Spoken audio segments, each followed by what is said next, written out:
too many.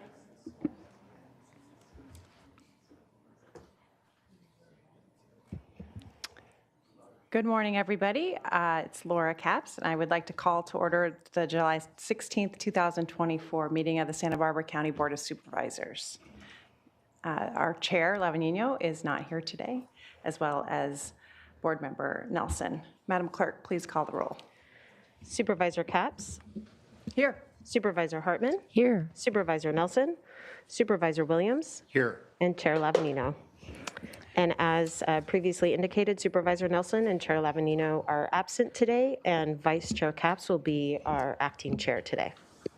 Thank you. And before we take the Pledge of Allegiance, per Chair Lavanino's suggestion, I'd like to just take a quick moment to acknowledge the dark moment that we witnessed together in our country, and to just affirm the new chapter that we're in, and the chapter, the affirmation of democracy that we display every week here in Santa Barbara County, one that is reaffirmed commitment to our democracy, one that is peaceful, one that is respectful, civil, constructive. And I just want to say I'm grateful to all of you and so many others, hundreds and thousands of others who participate in our government, your government, in that manner, respectfully, civilly, upholding our tenets and our values of democracy. So with that, let's take a Pledge of Allegiance. Ready? Begin. I pledge allegiance to the flag of the United States of America and to the republic for which it stands, one nation, under God, indivisible, with liberty and justice for all.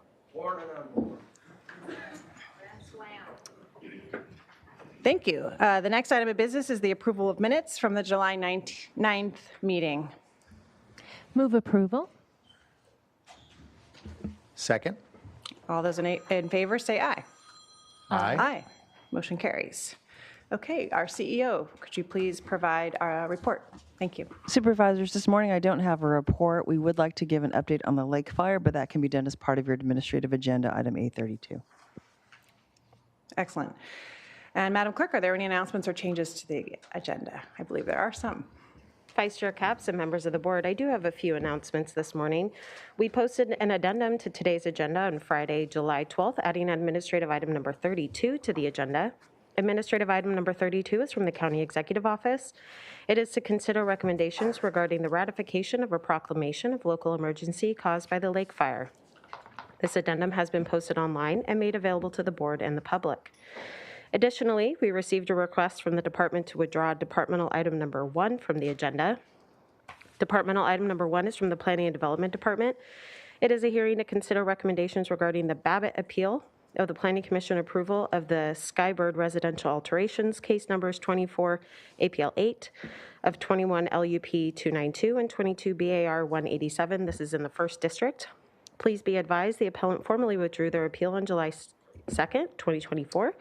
Copy of that withdrawal letter is included with this item's associated documents online and is also available for inspection in the office of the clerk of the board.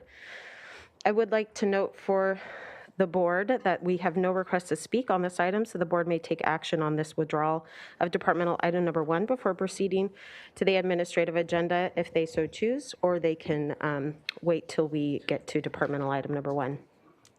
Lastly, for the Board of Supervisors' methods of public participation and to provide public comment on general public comment or an item on the board's agenda, please see page 2 of the agenda. Individuals that would like to provide verbal public comment may do so via Zoom by registering in advance via the link available on page 2. If you have any questions, please contact the clerk of the board's office at area code 805-568-2240. Again, that number is 805-568-2240. And that concludes my announcements for today. Thank you. So the next item is our administrative agenda. Would any board members like to pull any items from the administration? Supervisor Hartman. Madam Chair, I'd like to pull A24. Excellent.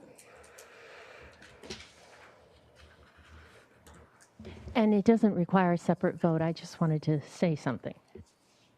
And then the other items that... And then, Madam Chair, we have a number of items on our agenda today that require a 4/5 vote, and we only have 3 people here. So I would move that items A4, A11, A12, A19, and A25 be continued to our next meeting. I'll second that.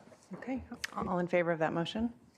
And Vice Chair Capps, members of the board, that is being continued to Tuesday, August 20th.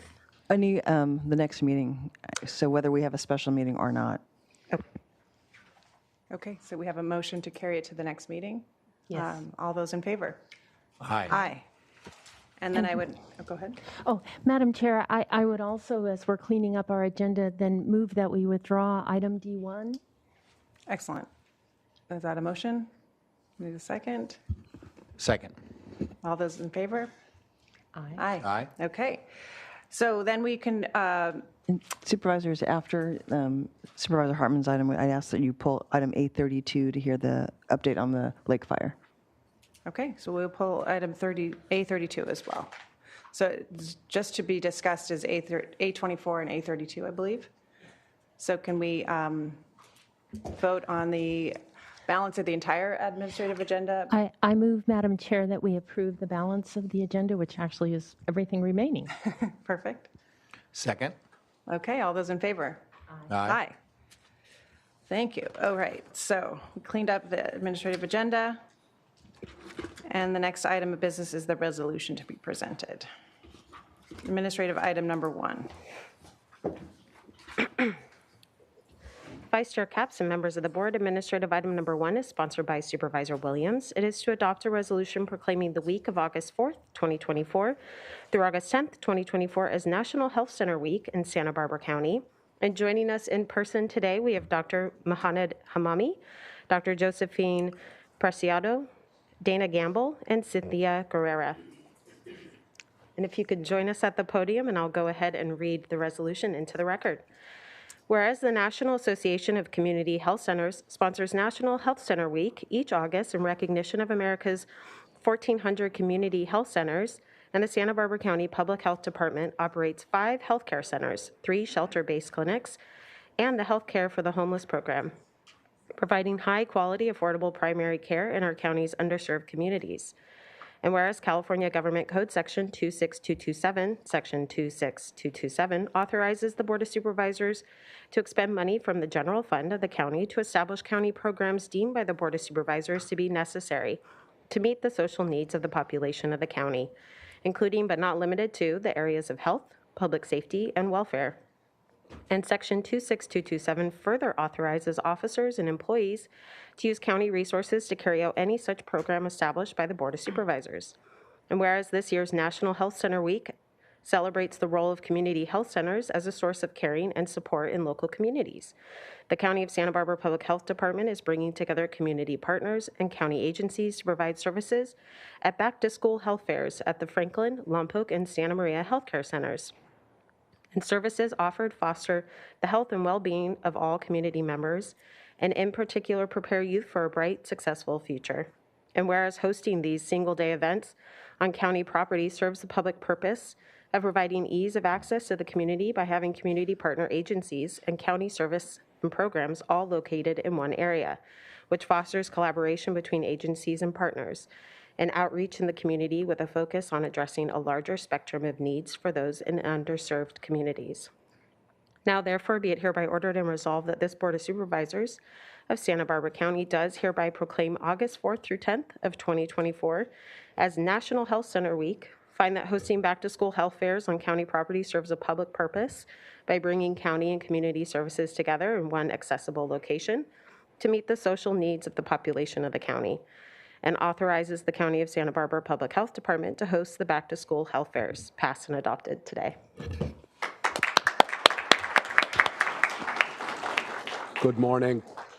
Good morning, Madam Chair. Thank you, Supervisor Williams, for the resolution.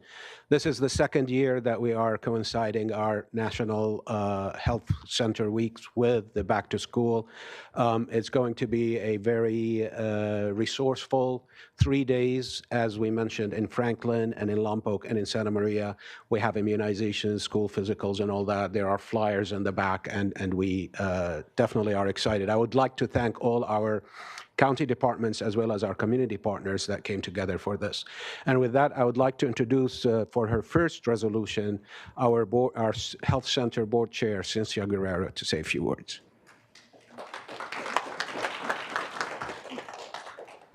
Thank you, everyone, Madam Chair, and everyone on board. I have a question, being a chairwoman. Is your chair comfortable? Good. I just want to thank the whole community. This is the first time in that they chose a consumer to be chair. I've taken it with high honors. I am very attached to the community of Santa Barbara, including all the clinics in here. It's a very honor to be here. Thank you for allowing me to come here as an individual. And I wish you all the best and whatever you do from here. And thank you for giving us such a great opportunity for our community, especially for our children and everyone else as well. Being I'm involved with the homeless and senior citizens, it's a very tight community. We're better known as dog country and recycling people, but when it comes to health center, I think we locked in key with that one. And thank you for this opportunity once again. Bless you all. Thank you.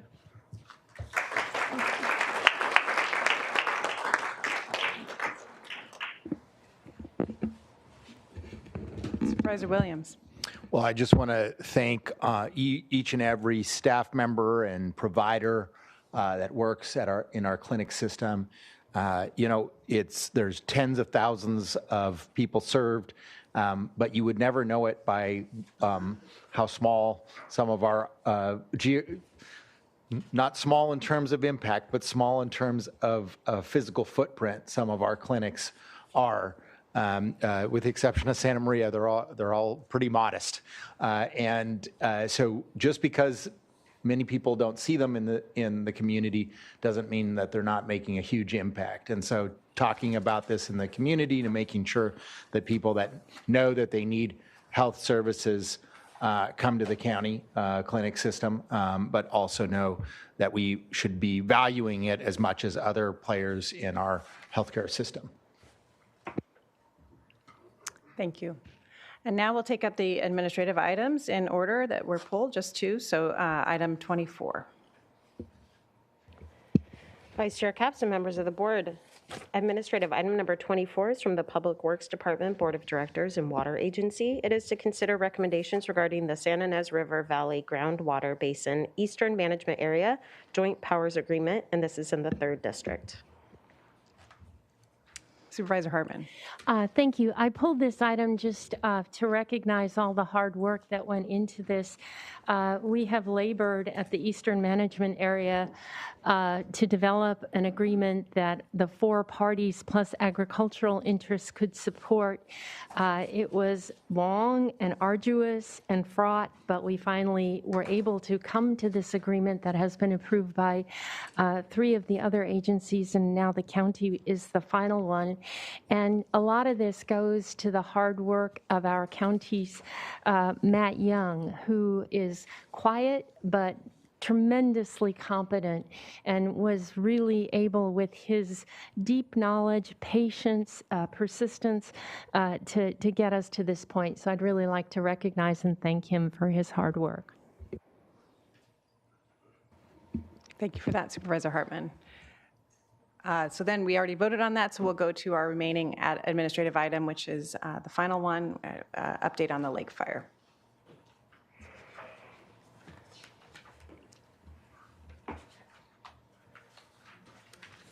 Yeah.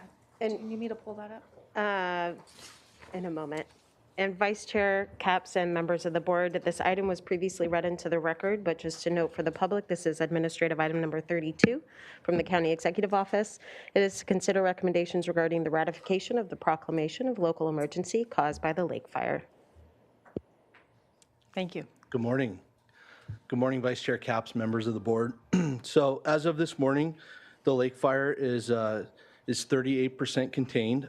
That's the official number. It's 38,653 acres, and the cause is still under investigation. The bottom end of the fire and the top end, the north and south, have been managed by two different incident management teams.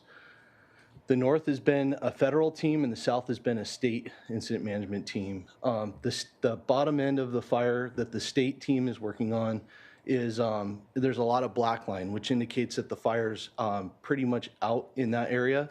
They're going through and mopping up and doing suppression repair in those areas, and then also assisting the north section team with some handline that is in a very remote area. So there's a lot of demobilization going on today and yesterday as well. They're starting to send resources home or to other fires that are going on in the state. The state team is planning on leaving and transitioning back to our county IMT3 probably about Friday. The federal team will stay engaged, but they'll probably have a new team come because it's been they time out after a certain amount of time. So the north zone will probably have another federal team come in, but the bottom, the state side, which is where the people are, is looking really good. We do anticipate that there's going to be a few weeks of suppression repair in that area from all the bulldozers and hand lines, and that's pretty much it from me. I'm going to turn it over to Kelly for a little bit more about evacs and stuff. Good morning, Chair and Supervisors. I just wanted to first, and I see Supervisor Dawes Williams looking closer. So what we've tried to do yesterday on the evacuation is pull essentially on the southwest side, the evacuation as close as we could. Thank you. Kind of work. Okay.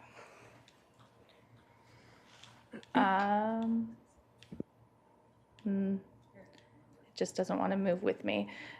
Moves really, you know what, can I walk over there and they can hear me okay? Okay. So, easier. So we tried to pull the evacuation orders as close as we could to the fire perimeter where it was safe to do so. So, and thank you to the community for their patience in us trying to describe these areas that are in a wilderness that has no roads. Raquel Zeke from Sheriff actually helped us with Google to get Goat Mountain on Google Maps to help the community figure out what we were trying to describe. So it's been very difficult, but we tried, so basically all the way to the fire perimeter on the southwest side, and then, thank you, and then we tried to cut as much as we could out and make it safe. We had to maintain some roads up here in the order, but we're trying to make as much as we possibly can that is safe to do so open to the community and to the private businesses. These areas will continue for potentially a little bit. We're going to continue to evaluate, but I just want to make sure it's easiest if the community goes to the map to really see what is open or not open. We're trying to describe these areas as best as we can with verbiage, and we appreciate everyone's patience, but we're trying to bring it up as close as we can that's safe to do so, and we'll continue to do so throughout this week.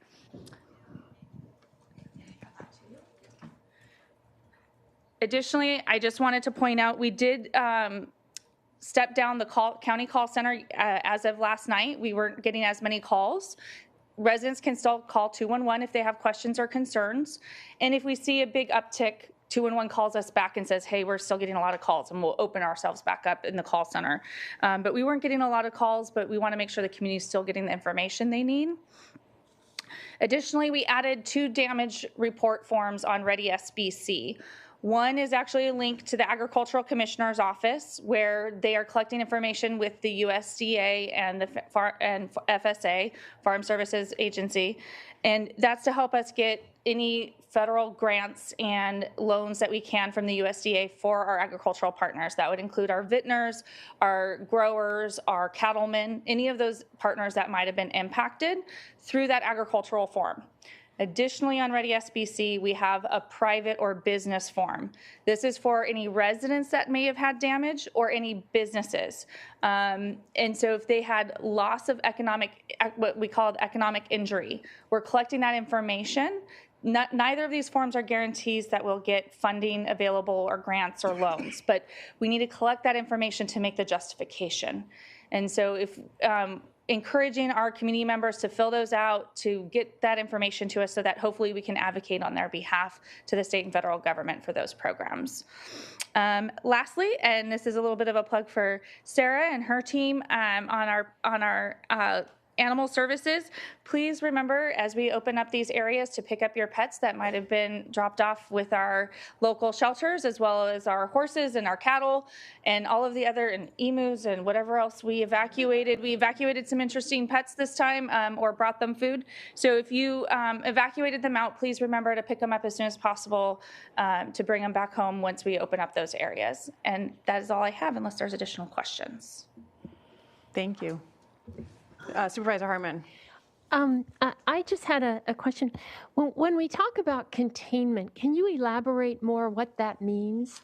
Absolutely. Yeah. So when you see the map of the fire, it's got a very rugged, not linear line around it. And usually it's in black or red. The red usually indicates open line. So it doesn't necessarily mean that it's active, like burning fire, but they don't have secondary line around it yet. So either a hose line, a bulldozer, a hand crew. So they still keep it red on the map. Black usually indicates that it's good. They obviously still have crews in there to monitor it. As wind and RHs change and stuff, that can change, and you could get significant changes because of that.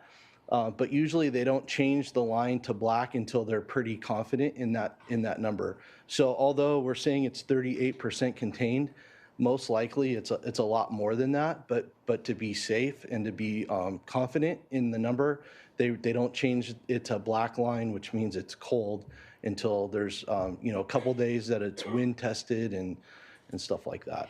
So we're, And Ms. can Hubbard? I just want to add to that apologies, because our evacuation map does not show the operational red or black lines that the fire department utilizes on their mapping. So please understand that even this looks like all black line on the fire perimeter. That's simply the fire perimeter. It's not the containment red black lines that Garrett's referring to. That those can be found on CAL FIRE or the federal NC web website. Thank you. And then as far as this fire, we're demobilizing. We think we're in good shape, but we're still cautious that the winds could kick up, something could Absolutely. happen. They're anticipating the weather that we have today is going to carry through till probably about Friday. Friday, we're going to see some increase in temperatures and lowering of RHs. Relative humidity. So they're on the south side. They're trying to get as much work done between now and then as they can, and taking the weather as an opportunity to get in there and really get it out. So it's not as hot, not as windy, even up there. Correct. It's still at the higher elevations. The RH is not recovering like the lower elevations at night. So the moisture goes up quite a bit at night with this regular weather pattern that we have. In the north, in the higher elevations of the fire, it's not recovering as well at night. So although it's not actively running, it's still a little more vulnerable. Again, the southern side of the fire is managed by a different team right now. So what they're doing is they're making sure their side of the fire is out, and they're augmenting the north with their needs. Again, it's a federal team, so there's a little bit different mission that the state and the federal government has. But it's more, it's a lot more strenuous work in the north side, where they're having to put crews in to some very remote and steep places, and it's still pretty warm and dry back in the backcountry. And would you just summarize how many acres and how many people were working on this? Yeah. And I'd also like to know from Animal Services how many animals were evacuated. I get a lot of, in my office, questions about that, so would like to clarify for next time, what it is that people need to do, because there was some confusion initially. I realize, we haven't had a big fire for a couple of years, and so all of us were a little rusty on exactly what the terminology meant. So anyway, we have to continue to re-educate all the time on this issue. That's right. Well, I can give you the acreage as of today. So it was 38,653 acres. That's as far as I've seen, it's the largest fire in the state. And then I can give you the resources that are assigned today. And like I said, they're starting to demobilize, so the numbers have probably come down a little bit, but we're still kind of at the height. So as far as fire engines, there's 220 engines, 43 water tenders, 12 helicopters, 59 bulldozers, 106 hand crews, and it's about 3,267 personnel total. So, and that's between the north and the south zones combined. And one reason I mean, that's a huge investment of people, of equipment, of funds. And, you know, over 90% of fires are human caused. And so we don't know that the cause of this one, but if it's, you know, within that 90%, it's probably human caused. And I've tracked some of the other causes of fires that we've experienced. Sometimes it's dragging chains. People have a trailer, they don't look at how the load affects it. The chain drags, throws sparks, and we get fires. I've been evacuated once for one of those. Shooting, that can spark a fire. Welding, that was the Zaka fire. And I have come to the conclusion that we need to do more to educate people. I know at the beginning of fire season, we hold press conferences, we sometimes have expos, but I would very much like to see the PIO of the county and the fire department get together and think about what we can do up front with fire season to get a public relations campaign going about with slogans and just in people's minds. And I don't know, you know, if people are found responsible, are they liable? Yeah, so usually when it's a state or federal fire, they do go after cost recovery. And so I don't know, and every fire is different and unique, and everybody's circumstances with you know, financially is different, but I do know that they try to go, the state and the federal government both try to go after as much as they can for reimbursement from the person. Yeah, and if there's private damages, are they liable for private lawsuits as well? I'm not sure on that one, I'm sorry. Anyway, I think we need to drive home more responsibility and less negligence. We are in a different era now, and the consequences are just huge.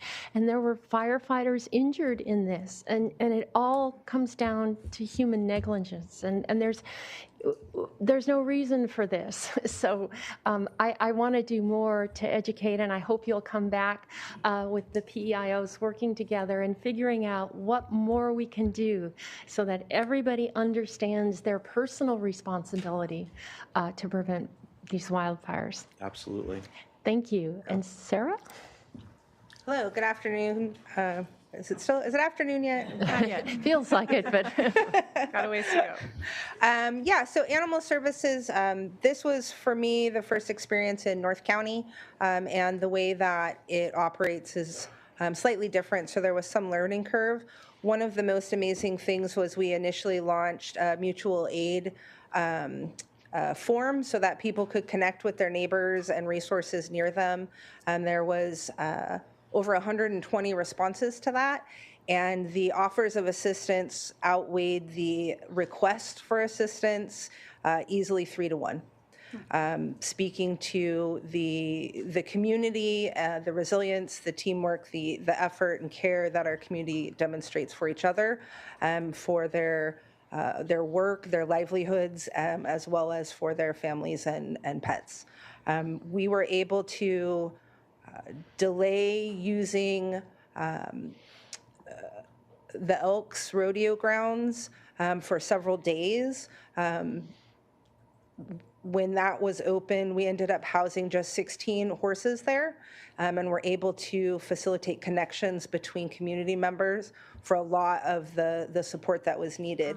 We also worked very closely with the agricultural department and Mel there, and coordinating large volume of large animal evacuations in the sense that we had ranchers with 100 and 200 heads of cattle that needed to be moved, and the Cattlemen's Association and the agricultural department worked amazingly well in coordinating all of those things.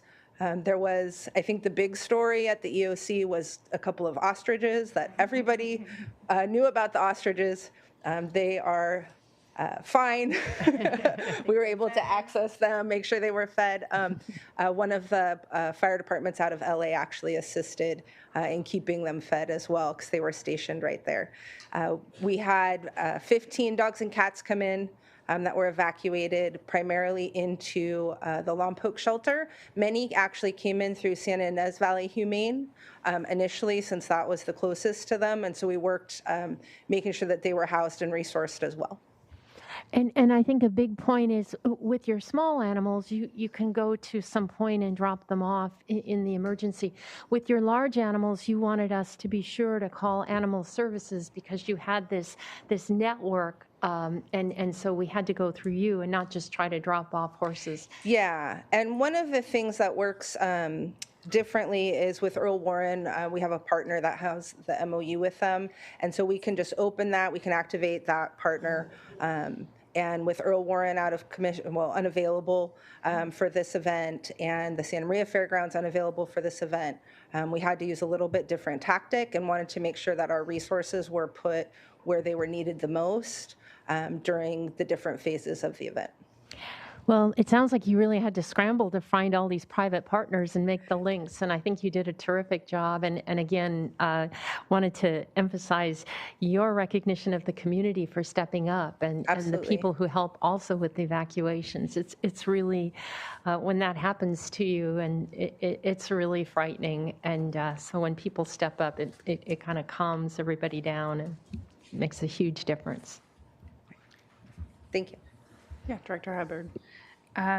Thank you, Chair and Supervisors. Just two other things that I want to point out that CEO Miyasato reminded me of. We have made a request for WERT and BEAR, so Watershed Emergency Response Team and BEAR, Burn Area Emergency Response. These are the teams from the federal and state government that come in and evaluate the watershed and impacts to the watershed, potentials for impacts to values at risk, which could be our lakes, our rivers, our streams, but also private property. And they help us to evaluate what those risks might be as we move forward and we get into the next rainy season or the next whatever it might be, right? And so they come in and they help us with those evaluations. We made that request. They don't come in until fire is out, typically. So it's going to be a while before we hear back, but the request is pending, and it's up. And it's been pushed up to the state. So I just wanted to recognize that we'll be going through that. Additionally, I failed to point out my own website and registration. So Ready SBC, just encouraging residents who maybe haven't registered yet, readysbc.org, so that we can continue to give updates as those orders and warnings continue to change. We want to be able to notify them of those changes. Thank you. Supervisor Williams. Yeah, I just wanted to understand if you can characterize at all when you have a map of a fire, there are areas that burn entirely and there are areas that burn partially, and that can make a big difference in terms of ongoing risk in the next rainy season for sliding and flooding. So can you characterize at all how much has experienced a sort of a total burn versus a partial burn, and whether there's been any assessment? And since I didn't give you this question ahead of time, I'll feel free to punt, but it's something that I think we need to look at. Yeah, unfortunately, I don't know the answer. I know that from the reports I got this morning, that on the north side of the fire, when the weather changed and it wasn't in alignment, it got real dirty. So the fire, when it was in alignment, the first couple of days, it burns pretty clean. It burns everything. As things change in the topography and the weather change, it doesn't have the opportunity to burn as clean. So I don't know exactly where that is on the map. I know that there's a bunch of islands, we call islands in the middle, that didn't burn. But I do know that in the northern area of the fire, there's quite a bit of dirty burn or not clean burn. So all of that, I'm sure. And in this case, dirty is good, right? In that it's not a total burn. I wouldn't say either is uneven. good. Right. Burn is burn.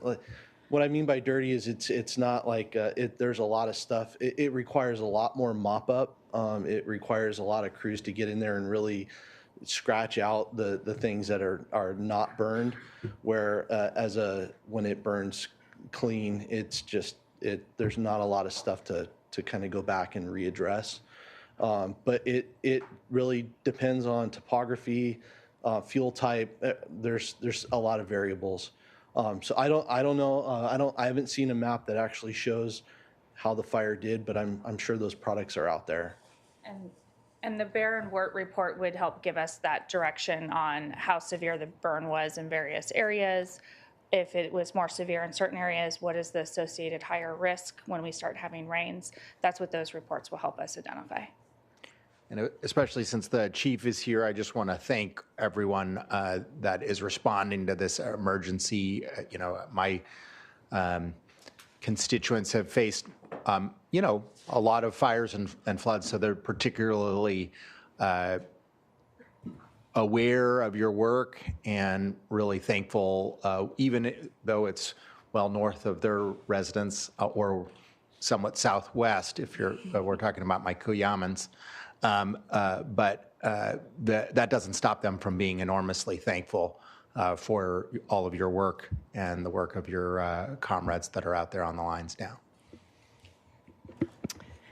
Thank you. I just wanted to also express that gratitude. Just driving up here, seeing all the CAL FIRE, I don't know, it must have been like 16, 17 trucks, but all of the massive effort that's gone into this. And Director Hubbard, I just thank you for acknowledging the need to sign up for SBC, readysbc.org. And last we checked, just 14% of our residents had signed up, predominantly in South County. So I think this is a good opportunity to make a plug to increase that participation in the most basic way that we can all get prepared. Yeah, and we'll do an update. See, typically, unfortunately, disasters tend to increase registration. Good. So we'll check in and see how that's gone, but the more we can promote it, the better. ReadySBC.org. Thank you. And if I could just finally say, I want to thank not only the firefighters and our staff, CAL FIRE and the forest, but there's a whole team of people behind them working either on site or in the EOC. So I just want to take a moment and thank Public Works. Chris Nedden himself was at the EOC with Walter, so thank you. Animal Services, Sarah herself and her staff. Public Health had a lot of folks, including our JIC manager, Wendy. General Services on logistics, Skip and his folks. The assessor's staff on GIS, the sheriff. And we also had members of the city of Santa Barbara and the city of Goleta participate and help us out. It was difficult to get people in. It was a holiday weekend. So thank you, and obviously to DSS. Oh, and thank you. And DSS also, and as far as our Red Cross partners and folks who came into the call center. And thank you to Kelly and her staff. So thank you very much. Excellent. Thank you.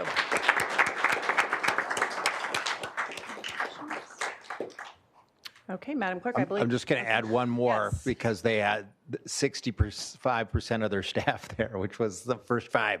They're not that many staff, only 7, but 4 out of the 7 were there. We so had that's many various departments come in, planning and development, first 5, Yep, all of the departments who have GIS helped us at some point. So there was quite a few more. It's hard to keep track of all of them, but we'll make sure to get a list over to provide our thanks to them. Yeah, so I apologize for those I didn't mention. Sorry, Wendy. Excellent. All right. Thank you for that update. Madam Clerk, I believe now is time for general public comment. Given the large number, we will be limiting the time to 2 minutes. And at this moment, I'll also be closing public comment for those who previously signed up. You're in, but it's closed for any additional. So 2 minutes each, please. Vice Chair Capps and members of the board, we have 17 requests to speak on general public comment. We are going to begin on Zoom with Lillian Whelan, to be followed by Harper Hall Border. Lillian?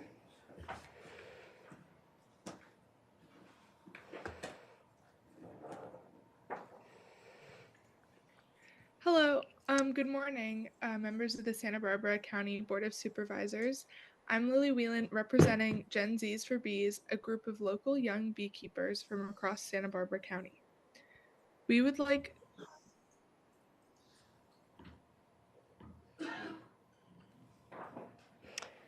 Lillian, your audio just went out. We did hear you, but your audio just cut out. Oh, is this Did your better? microphone? Oh, there I you think it are. was. Yes. Okay. We would like to express our concerns about the current beekeeping ordinance and propose necessary revisions that would better support beekeepers and promote environmental sustainability in our county. We believe that the existing restrictions are disproportionately stringent and do not fully consider the positive impact that beekeeping can have on our local environment and agriculture. Currently, the ordinance states that hives must be at least 600 feet away from the nearest residence, which unfairly impacts urban farmers and beekeepers. However, the Santa Barbara City ordinance allows apiaries to exist 30 feet away from the nearest residence. Additionally, Ventura County recently updated their beekeeping ordinance to allow hives 10 to 50 feet from neighboring properties depending on the size of the property and presence of flyaway barriers, and 100 feet away from residential properties. The city of Los Angeles allows hives only 5 feet from lot lines and 20 feet from streets, and in San Diego County, the hives only have to be 35 feet from dwellings. These laws and other areas of California highlight the strong restrictiveness of Santa Barbara County's rule that bees must be kept 600 feet away from nearing residences.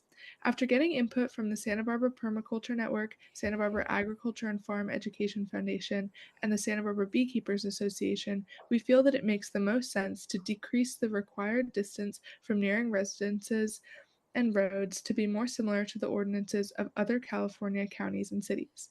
Thank you for considering our recommendations. We look forward to the opportunity to discuss these proposals further and contribute to the future of beekeeping in Santa Barbara County. And we will now go to Harper Haltborder, to be followed by Karen Howenstein in Santa Barbara. Harper?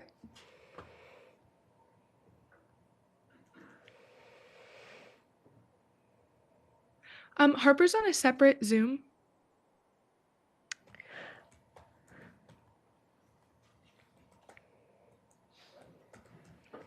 Hi, can you hear me now? Yes, we can, Harper. Please proceed. Okay. Good morning, members of the Santa Barbara County Board of Representatives. I am Harper Halbadier, also representing Gen Z's for Bees. I'm here to advocate for change in the Santa Barbara County beekeeping ordinance from a student's perspective. As students, we know the incredibly positive impact that hands-on learning experience with beehives can have. Additionally, hives provide an opportunity for young community members to engage and address some of the most pressing issues our world faces right now regarding the environment.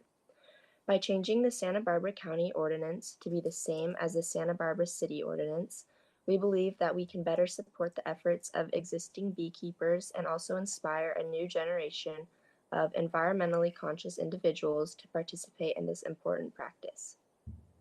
We are committed to working collaboratively with the board to address any concerns and ensure that the revised ordinance reflects a balanced approach to beekeeping.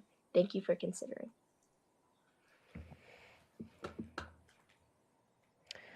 We will now go to Santa Barbara with Karen Howenstein, then we will return to Santa Maria with Leanne Wolever. Karen? Hold on just a moment. There we go. Please proceed. Okay. Good morning, members of the board. Thank you very much. I want to echo the concerns of the beekeepers, the young beekeepers that have already spoken today. We do need a more representative beekeeping ordinance. Please make sure that it is not unfair and used as a partisan tool like the ordinance that was brought by you, Joan. You brought an ordinance where you accused me publicly of cockfighting. You accused me of criminal acts, along with people that you called experts. You touted experts in front of this dais and you had those people say that I was lying about the cockfighting and that somehow I was involved in this horrendous act. And we need to understand that what is said on this dais, if it's not investigated thoroughly, it's just people's opinions. So you determine how you feel about what's presented here based upon that. So we've got a lot of people's opinions, like we heard a lot of opinion from a man named Dennis Bazanich. And I have a lot of interest in what Dennis Bazanich is doing today. I also have a lot of interest in what retired California Highway Patrol Officer Xavier Spencer is doing today, drawing his pension in his retirement. Thank you very much. We will now return to Santa Maria with Leanne Wolever, to be followed by Sherry Foster. Leanne?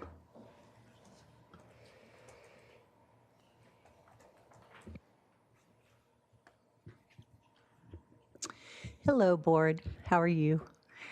Anyway, I also want to thank all of the fire departments, CAL FIRE, and all of the services that were used to fight the lake fire. Thank you so much for your service. I wanted to say that. My name is Leanne Wolever. I'm the chair for the state of New California. I know you know that. I know probably a lot of people out there don't know what it is.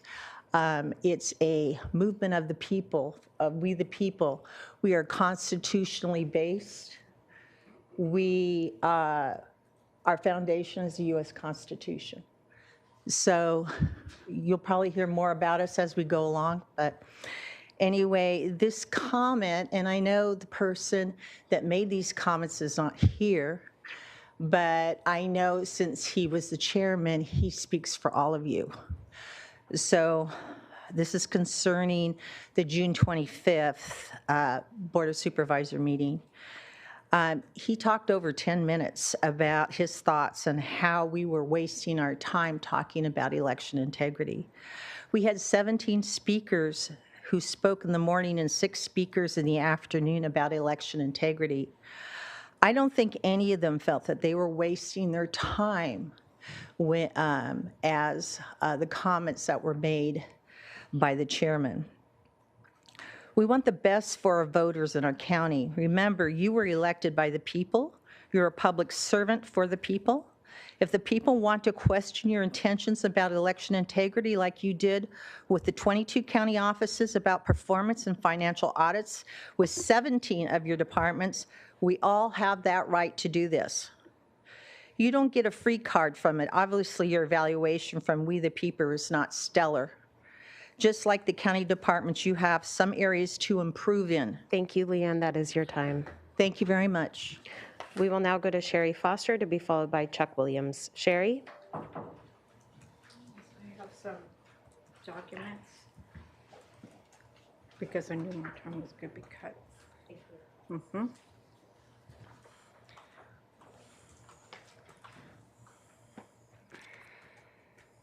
Yeah, can you please pass those to the 3 members? Yep.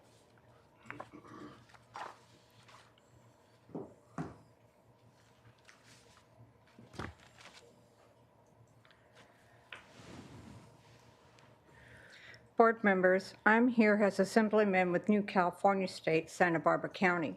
What you may not realize is that forming a new state out of the old state requires the U.S. Constitution, Article 4, Sections 3 and 4, which guarantees its people the Republican form of government that California has lost. Our grievances state that the legislature, judicial system, and executive system has been usurped. Our state have seceded from the Union of States. Our movement was formed on January 15, 2018. We have filed over 190 grievances every week in 52 counties, 70,000 declarations of truth, affidavits with criminal case numbers attached to them at the Register of Voters, school boards, city councils, and the Board of Supervisors statewide. We do have constitutional standing with vetted grievances. We have hand-delivered to you over 850 signatures of a petition for same-day voting, paper ballots with voter ID, with counting at the precinct level same-day results. We also have 129 affidavits for Joseph E. Holland with the criminal case number from Sheriff Bill Brown attached to that has not been investigated. That was sent to the Secretary of State, Shirley Weber. Board of Supervisors, I do have to disagree with all your board members with your sideshow on June 25th, 2024. Your attempt was unprofessional to get us to back down from what we are filing our grievances over election fraud for. It does not take computers that are mid-range systems long to process and count ballots that take weeks before the election and 30 days after the election's polls close to count the ballots. We are not the conspiracy theorists. We know that the U.S. Postal Service Thank you, tracks and Sherry. traces every That is piece your of mail. time. Thank you. We will now go to Chuck Williams to be followed by Linda Greco. Chuck? Thank you. I'm withdrawing my time. Thank you. We will now go to Linda Greco to be followed by Lupe Enrique. Linda?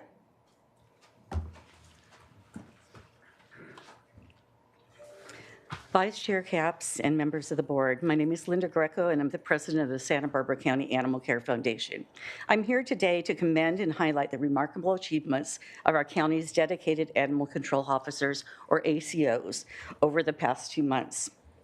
During the lake fire, these ACOs worked around the clock to evacuate shelter animals, provide critical assistance to pet owners, and collaborate seamlessly with emergency responders.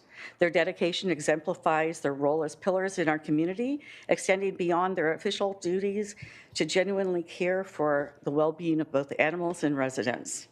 Beyond emergency situations, our ACOs have continued to excel in their day-to-day responsibilities by responding to more requests for help over the last 2 months than any period in the last 5 years.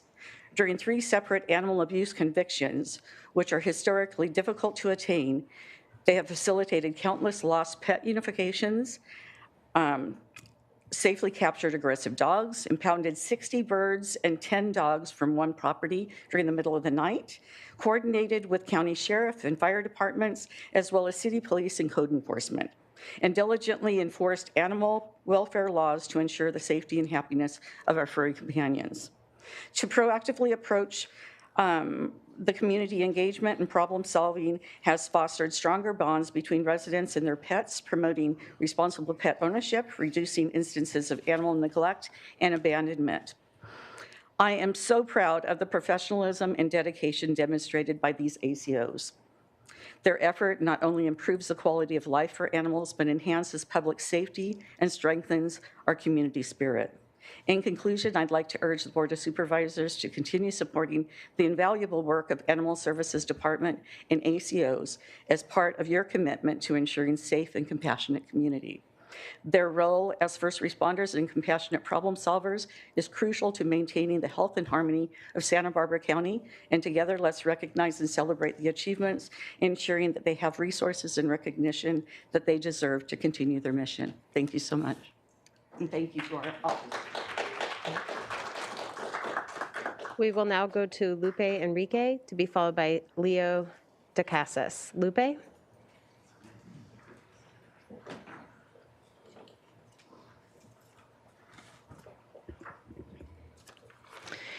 Hello, Board of Supervisors. I am Lupe Enriquez with DCSS-AS, Santa Barbara County employee, SEIU 620 union member, and I'm also on the negotiation team. Santa Barbara County employees are dedicated to serving their community, whether working from the office or at home. These people are deserving to be recognized for their efforts, as it's been hard to cover their basic expenses with rising costs of gas prices, utilities, rent, insurance, daycare, etc. Did you know, according to the Bureau of Labor Statistics Consumer Price Index, a dollar today only buys 80.645% of what it could buy in 2018? So that dollar today is worth about 80 cents. Our last contract raises did not meet the inflation rate. We are needing reasonable, sustainable increases to combat the inflation which continues to erode the employees' hard-earning dollars. We are asking that you give your lead negotiator more authority. Our members are not wanting another status quo contract.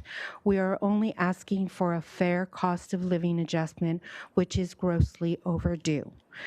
We want to retain our employees and discourage them from leaving to private companies, to other counties, to other states. I want to thank you for giving me the opportunity to be heard.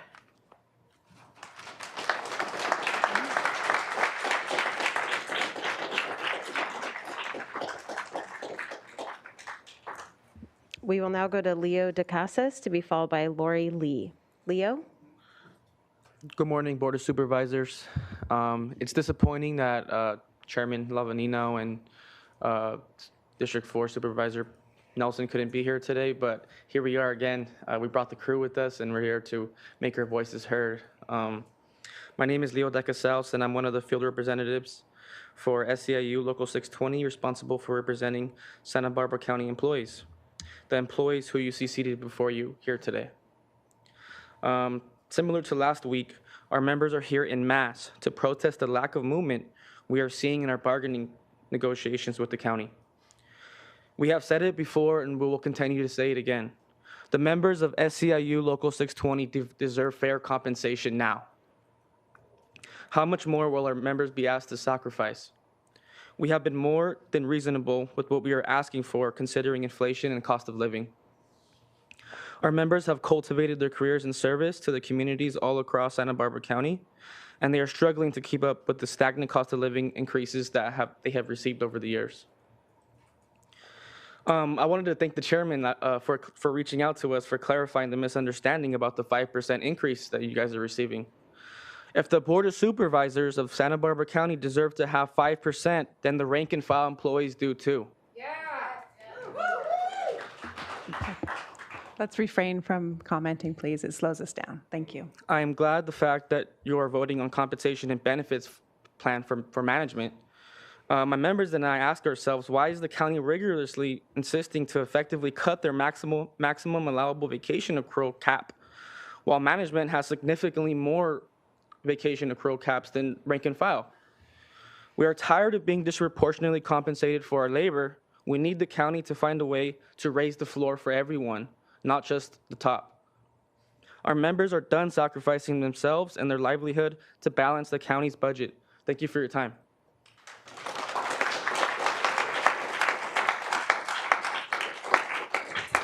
We will now go to Lori Lee to be followed by Corinne Contreras. Lori?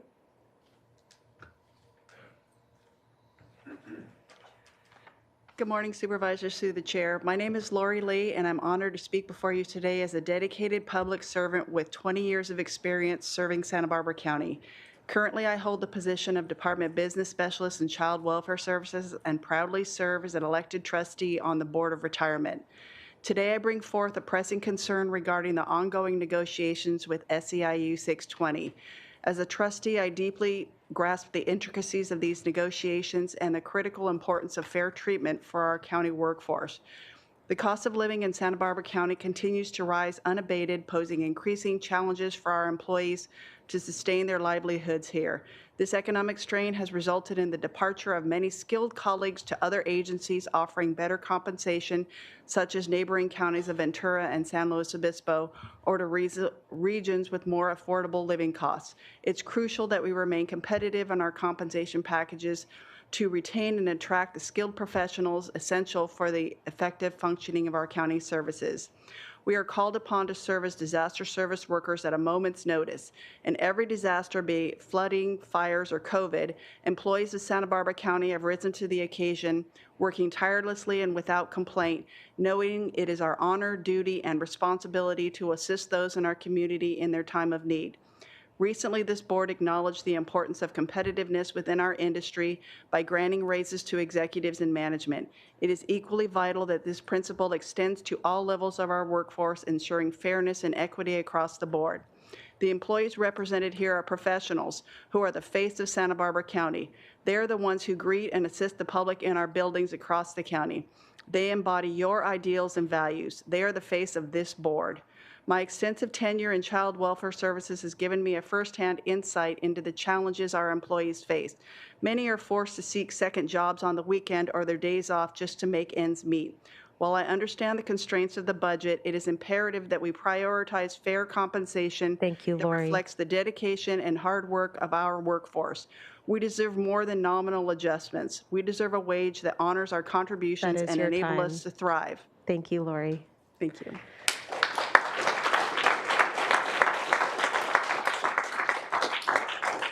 We will now go to Corinne Contreras to be followed by Rob Adam Perry. Corinne?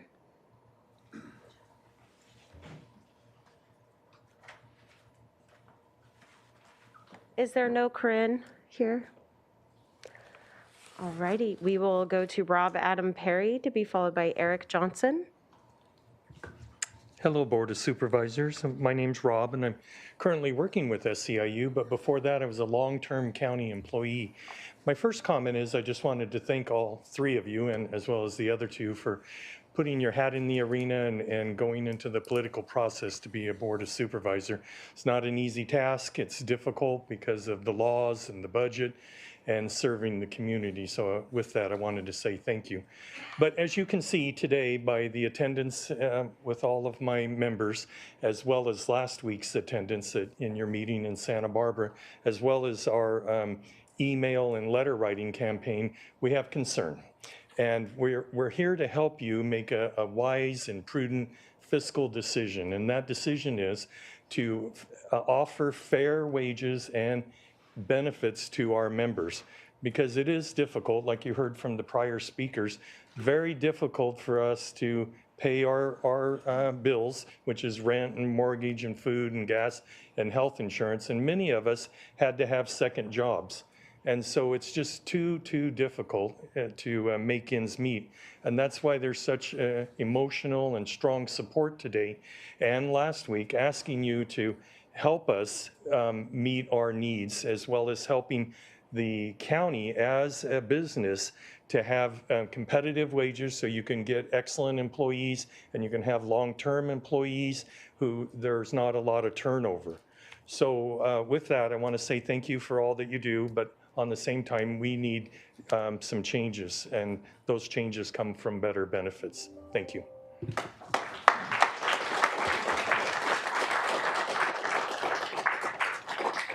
We will now go to Eric Johnson to be followed by Angel Lopez. Eric? My name is Eric Johnson. I'm a deputy public defender. I'm deeply concerned.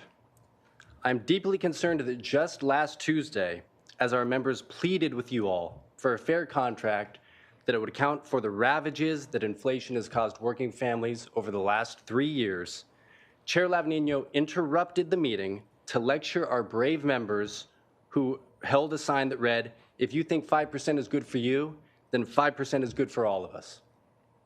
In response to this factually accurate sign, Chair Lavanino claimed that supervisors could receive no more than a 3% COLA per year, and that it was our members who needed to, quote, "get on the same page as you." None of the other board members, nor the county CEO, spoke up to correct the record, so I will. Chair Lavanino, your statement was, of course, patently false, and I have the receipts. On May 9th, 2023, in County Ordinance 5176, each of you, with the exception of Bob Nelson, voted to give yourself 5% raises, passing the measure easily. Not only did this board vote to give yourselves 5% raises, you also passed resolutions raising the salaries of the county's elected and non-elected department heads, the very top earners in our county, 5% raises as well. What was our COLA that year? 2%. I'm deeply concerned that in this factual and contextual background, this board continues to refuse to offer our members, the boots-on-the-ground employees that run this county, and the same 5% salary increases you gave yourselves and the top earners in this county, a truly hypocritical and unjustifiable position. Please understand that we are no longer asking for a fair contract, we are demanding it.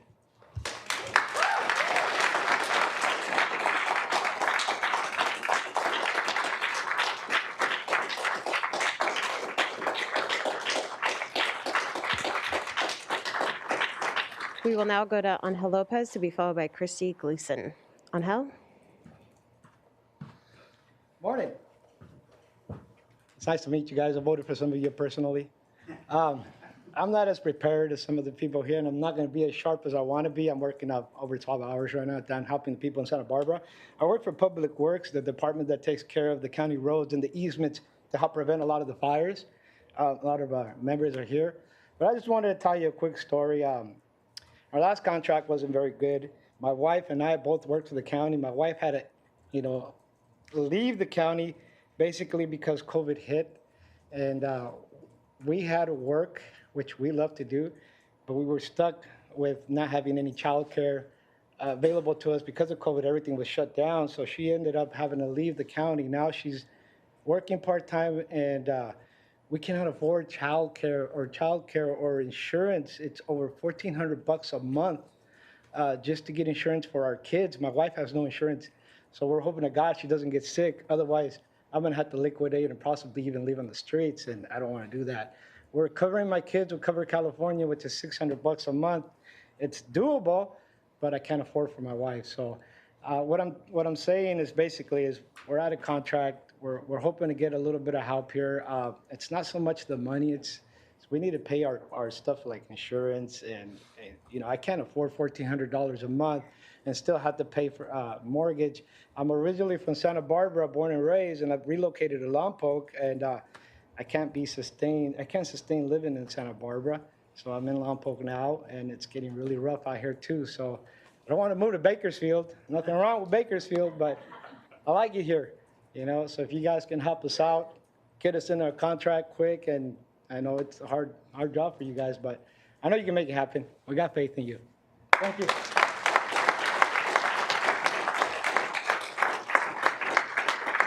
Our next speaker is Christy Gleason, to be followed by Sylvia Lazone. Christy? Thank you. Good morning. My name is Christy Gleason. I work for the Santa Barbara Sheriff's Office. I've been a legacy employee for nearly 28 years here at the county. Thank you for your time and the opportunity to stand here today before you.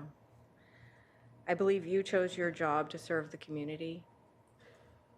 We also are members of your community. We've chosen to work with you and for you to achieve the same goal of serving our community and your community. Working for the county is not simply a job, it's a career. We work hard to acquire these careers. We put our heart and soul into our work. We care about what we do. Many have attended the SBC Innovate courses. We learned how to make the county department or office we work in every day more efficient without costing the county additional money.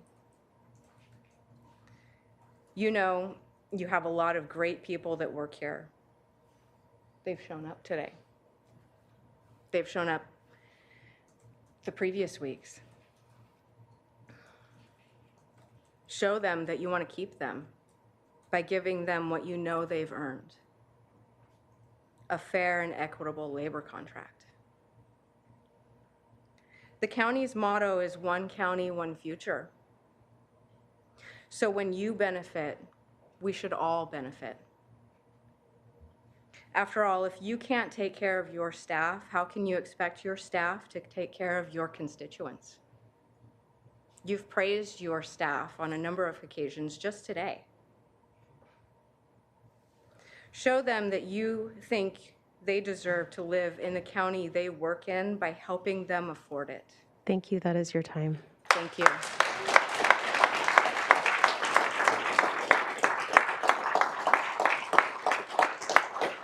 We will now go to Sylvia Lazone to be followed by Laura Robinson, who is our final speaker. Sylvia?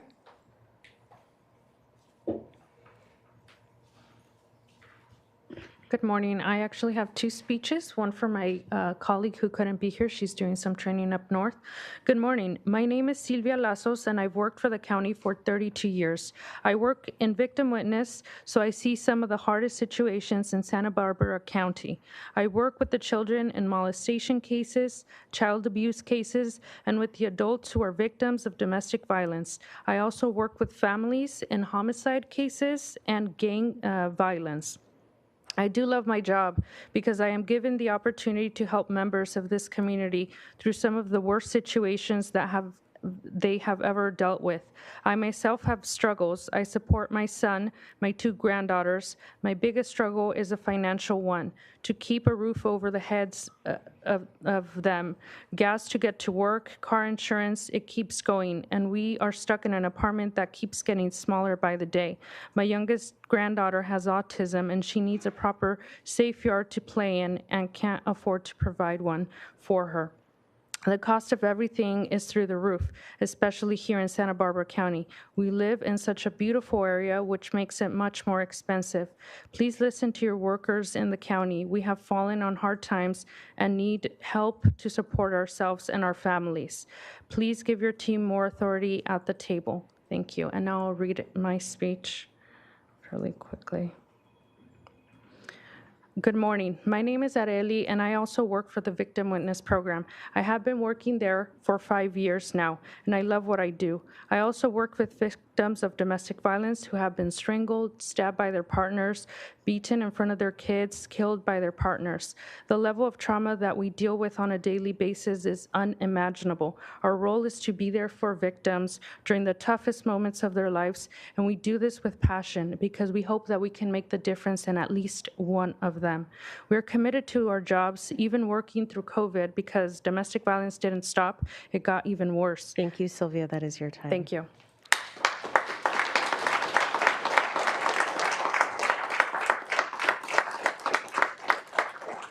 We will now go to Laura Robinson, who's our final speaker on general public comment. Laura? Good morning, Chair Capps and the board. My name is Laura Robinson, and I'm the Executive Director of SEIU Local 620. I am here today to once again address the current contract negotiations and to highlight the pressing concerns of our members who have been the backbone of this county's workforce. As we saw with the public health resolution, as we saw with the animal control officers, as we saw with the public works, these are our members. This is Local 620. Since the 2008 financial crisis, Local 620 employees have shouldered the burden of balancing this county's budget. We negotiated furloughs to save jobs, gave concessions in the form of pension pickups, and accepted cost of living adjustments that have fallen far below the rate of inflation. We have done this all to ensure that the continued operation and success of this county. However, we are at a breaking point. Our members can no longer accept anything less than they deserve. It is time for a fair and equitable contract. We have already established that the board and elected department heads were granted a 5% adjustment in 2023 and will secure an additional 3.2% this October based on the CPI. Both of these numbers are greater than what the county is currently offering Local 620 employees. In addition, this board recently approved a management compensation restructure, granting many management level employees a minimum of 2.5% increase. And that's going to be in addition to any cost of living adjustment Local 620 negotiates, because they're entitled to that too. Why does this board continue to grant those with the most even more, while offering frontline staff pennies? A 5% increase on a $250,000 salary, what most elected department heads make, goes significantly further than it does on a $68,000 salary, which many of my staff don't even make. Compounding this inequity, we are only 1.5% apart at the bargaining table. With the 2023-2024, I implore the board to grant your bargaining team the authority to accept our last, best, and final offer and come back to the table on August 20th and approve our contract. Thank you.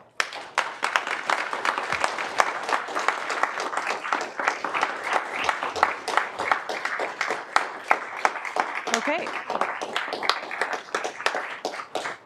And that concludes general public comment for today. Thank you to all of our speakers. We're going to move now to departmental item number 2 since departmental item number 1 has been withdrawn. Madam Clerk, please read it into the record. Vice Chair Capps and members of the board, departmental item number 2 is from the Community Services Department. It is a hearing to consider recommendations regarding a consumer price index, CPI, adjustment of the fiscal year 2024 through 2025 library special tax rate for County Service Area, CSA number 3, Greater Goleta.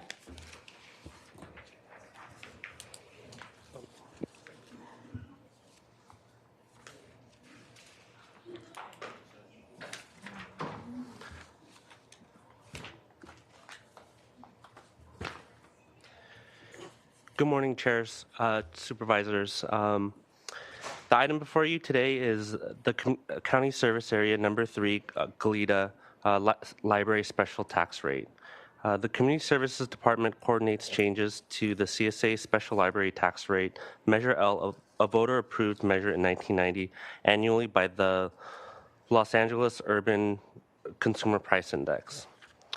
Fiscal year 24-25, the parcels located in CSA 3, the tax rate will be increased by 3.5%.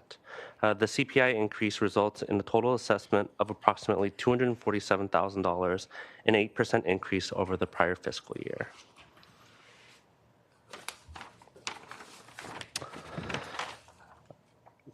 The recommended actions before you today is to A, adopt a resolution that confirms the report and increases the fiscal year 24-25 library special tax rate in CSA 3 by 3.5%, and B, to determine that the action is not subject to CEQA. And that concludes the report.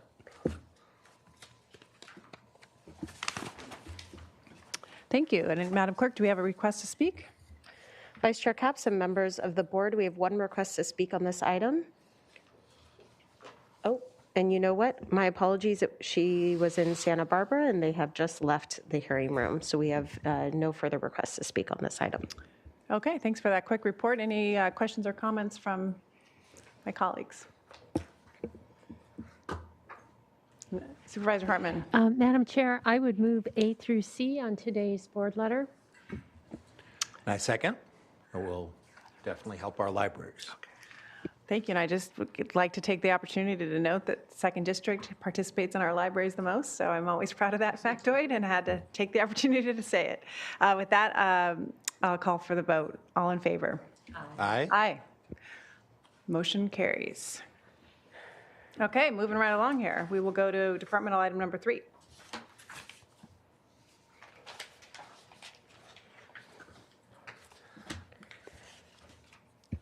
Vice Chair Capps and members of the board, departmental item number 3 is from the Community Services Department. It is a hearing to consider recommendations regarding the fiscal year 2024 through 2025 Orchid and Providence Landing Community Facilities District Special Tax Levy. I think we're good. Yeah. Okay. Do we have any requests to speak on this? I'm sorry. We'll hear the presentation first. It'll be really quick. I guess I anticipated that. Go ahead. Hello again, Vice Chair Capps and supervisors. The item before you today is the annual update on the Orchid and Providence Landing Community Facility District tax levies.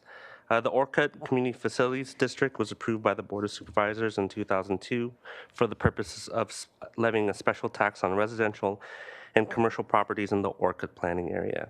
Specifically, the special tax is used to offset operational and maintenance service costs associated with the build-out of the Orchid Community Plan. The special tax funds 4 areas: sheriff protection services, fire protection and suppression services, maintenance of parks and open spaces, and flood control. For 24-25, the parcels within the CFD will be increased by the Los Angeles Urban Consumer Price Index of 3.47%, or 2%, whichever is higher. In this case, 3.47 was applied.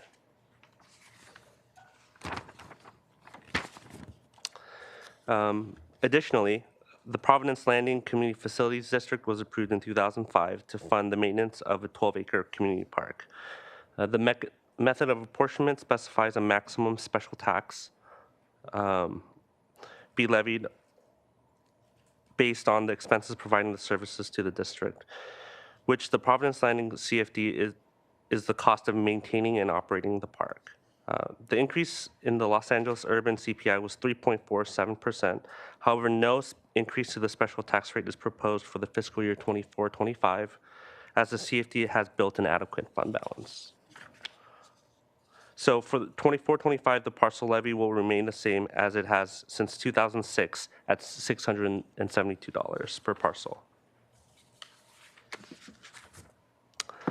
The recommended actions before you today are as follows: to receive the administrative report summarizing the property tax levies, to adopt resolutions levying the special taxes, to certify the list of parcels subject to levy, and to determine the levying of special taxes is not subject to CEQA. And that concludes the presentation. Thank you, Mr. Young. Madam Clerk, how are we on public comment? Vice Chair Capps and members of the board, the same individual had requested to speak but is not returned, so we have no request to speak on this item. Okay, any board questions or comments or a motion? I would move A through B on today's board letter submitted by Community Services. Second. Excellent. All in favor, please say aye. Aye. Motion carries. Okay, thank you. Moving right along to our last departmental item. Number 4.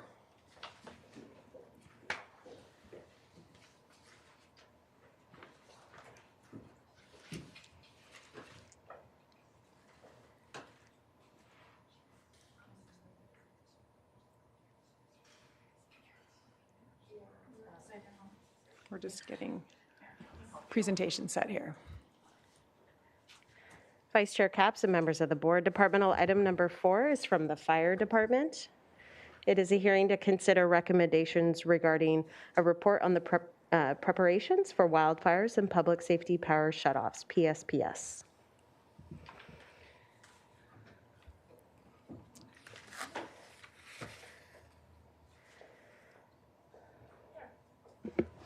There we go.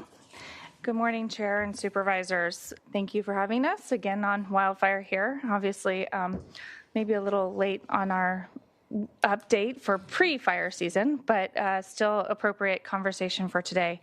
Kelly Hubbard, Director, Office of Emergency Management. I have Garrett Huff here as Deputy Fire Chief. Deputy Fire Chief of Emergency Services. Thank you.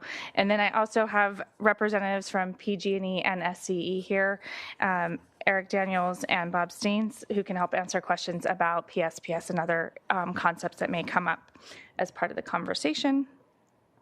And sorry. So today we'll just go do a quick overview of the outlook for the 2024 fire season, talk a little bit about power outages that could occur in various situations, county readiness, and then community preparedness. And I'll turn it over to Garrett. All right, next slide. So this graph is a few months old now, but it shows on the bottom, it shows the number of fires over the last 3 years, 5-year average, and then this year. And you can see that the number of fires hasn't significantly increased, but the number of acres this year has. So this is going to be what all indications are that it's going to be a busy fire season. This is the wildland fire triangle that I was kind of talking about earlier, where you have weather, topography, and fuel, and when they all come into alignment, you have wildfire. As we talked about before, the weather has a huge impact on it with the temperature, like we just recently saw last week, with it being very hot, very dry, definitely comes into play. The fuels are a big component, and then the topography is something we don't really have a lot of control over, but the fuel we do. So we have a large grass crop this year. I saw grass as tall as I am. We also have the grass crop from last year's heavy rain that didn't get either didn't get eaten up by animals or things, and then we have the chaparral and brush that is still very much there, and it has a dead component within it from years and years of not burning. So although it looks green on the outside, potentially there's quite a bit of dead fuel on the inside, which is like kindling. The fuel is the one thing that we have the most control over. Next slide.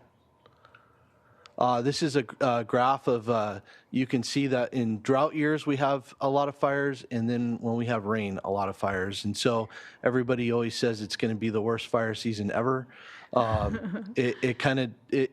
This is a representation of it. It doesn't really matter if you get a lot of rain or not. Both of them have consequences. Like when we do get a lot of rain, we have a taller grass crop. When we don't have a lot of rain, we have drier, bigger fields. So for this year, we did some seasonal augmented resources. We have our fire crew. We're up to 4 hand crews now this year.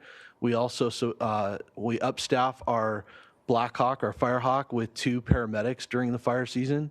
That platform requires an extra set of eyes in the back, and also it allows us to respond to medical emergencies without taking from the fire station that it would in the wintertime. And then we also add 2 additional duty officers in dispatch. As we just saw from the lake fire, we have a robust mutual aid system in the state where we get engines, helicopters, hand crews, air tankers from both the federal, state, and other local government resources. So now I'll talk a little bit about power outages and various types that could occur, some associated with wildfire and some not. So I just wanted to briefly overview some of the various types of power outages that we tend to see.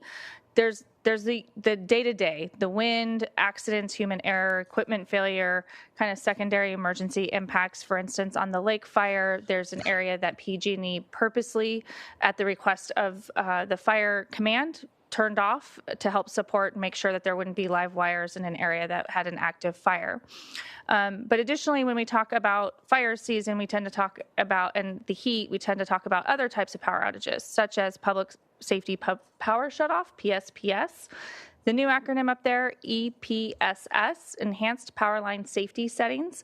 This is PG&E's primary language. SCE has a similar program, but this is settings within their system that during certain weather conditions and concepts, they make basically they turn their settings to a more sensitive level, so that if wires touch or an animal touches the wire, they more proactively turn off the power in those areas to try to reduce the likelihood of any fire starts or any other additional concerns. And then we have the California Independent System Operator, California ISO, power grid stabilization. This is what we might refer to as brownouts or rotating outages. Those are more associated with high heat events. And so just recognize there's lots of different components that might come into a power outage. It's not always a PSPS. It's not always, there's a lot of different factors here. I do want to highlight some programs that do occur during PSPS events. So during PSPS events, there is a lot of response and coordination, both with the power utilities as well as locally in county government and with our partners in the community and our partners in government. So one, I want to highlight that we continue to participate in executive briefings and public safety briefings with SCE and PG&E. And one of the things we hear over and over again is the extensive infrastructure mitigation improvements that they have been able to do throughout their systems. Enhanced vegetation management, changing of infrastructure, those considerations. When there is an actual potential event, PSPS event or actual, OEM allows the power utilities or really looks to the power utilities to lead that public messaging, and then we reiterate that messaging. The reason why we do that is we know not all community members are actually registered with their power utilities because, for instance, a lot of mobile home parks, they don't pay their power bill directly. Mm-hmm. Now, both utilities have implemented programs where a local community member can register to receive their alerts regardless of paying the bills, whether they pay the bill, but this helps to reiterate the messaging. Both utilities have medical baseline customer programs, which include additional assurances of notifications, temporary power supply resources that can be identified, in some cases, hotel vouchers if they have a medical device, different programs that are often available if they're registered with the utility and can be accessed via the utility or often through 211, who helps coordinate with local groups like the Independent Living Resource Center. Both utilities also utilize a concept such as customer resource centers or community crew vehicles. This is where they come out into our community, provide information updates, water, various resources and information when we do have those power outages, if they were to occur, charging various resources and services for our community members that may be impacted when that does actually occur. I'm going to talk a little bit about the nanogrid on another slide. I do want to also highlight that SCE was able to bring some leave-behinds for the board regarding additional information. Unfortunately, with PG&E being engaged in the lake fire, we did not have a chance to coordinate on leave-behinds for PG&E. However, that information is up on Ready SBC as well as their website, and we can arrange for additional packets or information to be provided at another time. Moving into county readiness. Just some of the many efforts that are ongoing between our county departments, our partners, both government entities and our local nonprofit partners, community-based organizations. Lots and lots of ongoing training, education, coordination to Supervisor Hartman's request earlier, starting to look at additional education campaigns. How do we continue to educate our community more as we get into each season? How do we create better engagement with community members who may not have the resources, for instance, to prepare, but how do we engage them in the conversation so that they're more ready? So all of those things are concepts that we're working on. This is just a listing of a few of those concepts, including concepts such as participating in SCE's wildfire exercise that they had just a few weeks ago, participating in both utilities meetings as they lead up to the PSPS season throughout the year. This is where I wanted to highlight our trailer. So we do have our solar hydrogen community charging trailer that is available if needed. So if we did have extensive power outage, whether it's due to a PSPS event or other type of power outage, maybe even as a secondary impact from an incident, we would have this trailer. We have another one coming to the county that is a solar trailer. These are stage 1 in North, and the second one, this one's staged in North County, the second one will be staged in South County, and those can be pulled out as needed. Additionally, we've been working on concepts such as using a little, what I like to call grant dust from various grants to buy things like supply caches, where we've put those in some of our hard-to-reach communities like Blue Sky Center and Cuyama, City of Guadalupe, where we know they've gotten isolated during certain events, and so we've created caches of supplies that can be distributed when needed, and we empowered local nonprofit and community-based partners to be able to facilitate that when needed. So just a couple of the concepts that we're trying to work on to ensure that we have greater supplies in our community where it's needed, regardless of some of our isolation concepts that we sometimes have during incidents with freeway closures and that sort of thing.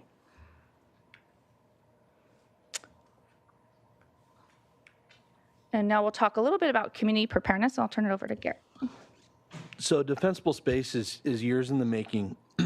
It's constantly evolving and getting reevaluated. One of the newest changes is the zone 0 that you see there. It's the 0 to 5 foot around the house. And what they found that through a bunch of testing that I'm going to get you back there, sorry. that the, There we go. wood chips and shrubbery around houses is actually what's catching houses in the wildland interface on fire. So now there's the newest campaign is Zone 0 to clear your house from 0 to 5 feet. The intent behind defensible space is to have your home be standalone so that a fire engine would not need to be sitting there to defend it. So the more people do to prepare and prevent fire from their house, the better outcome they'll have. We have a defensible space program inspection. We have to do it per California Public Resource Code 4291. We started it this year, Santa Barbara County Fire Department, on June 17th. So these numbers are a few weeks old, but you can see that we already have done, as of June 28th, quite a few inspections. We've done about 38%, so we're probably closer to 50 at this point. I'm just throwing it out there. Of those, about 99% of them are passing, though, on their first inspection. So that's very good news. People are taking it seriously. Again, it's years in the making. We've been doing this for many years, so people know that it's coming. They know when it's coming, and they're usually well ahead of it. Going into individual preparedness, we often talk about various concepts that you can do to be prepared as an individual, protecting your home and property, as Garrett just spoke about.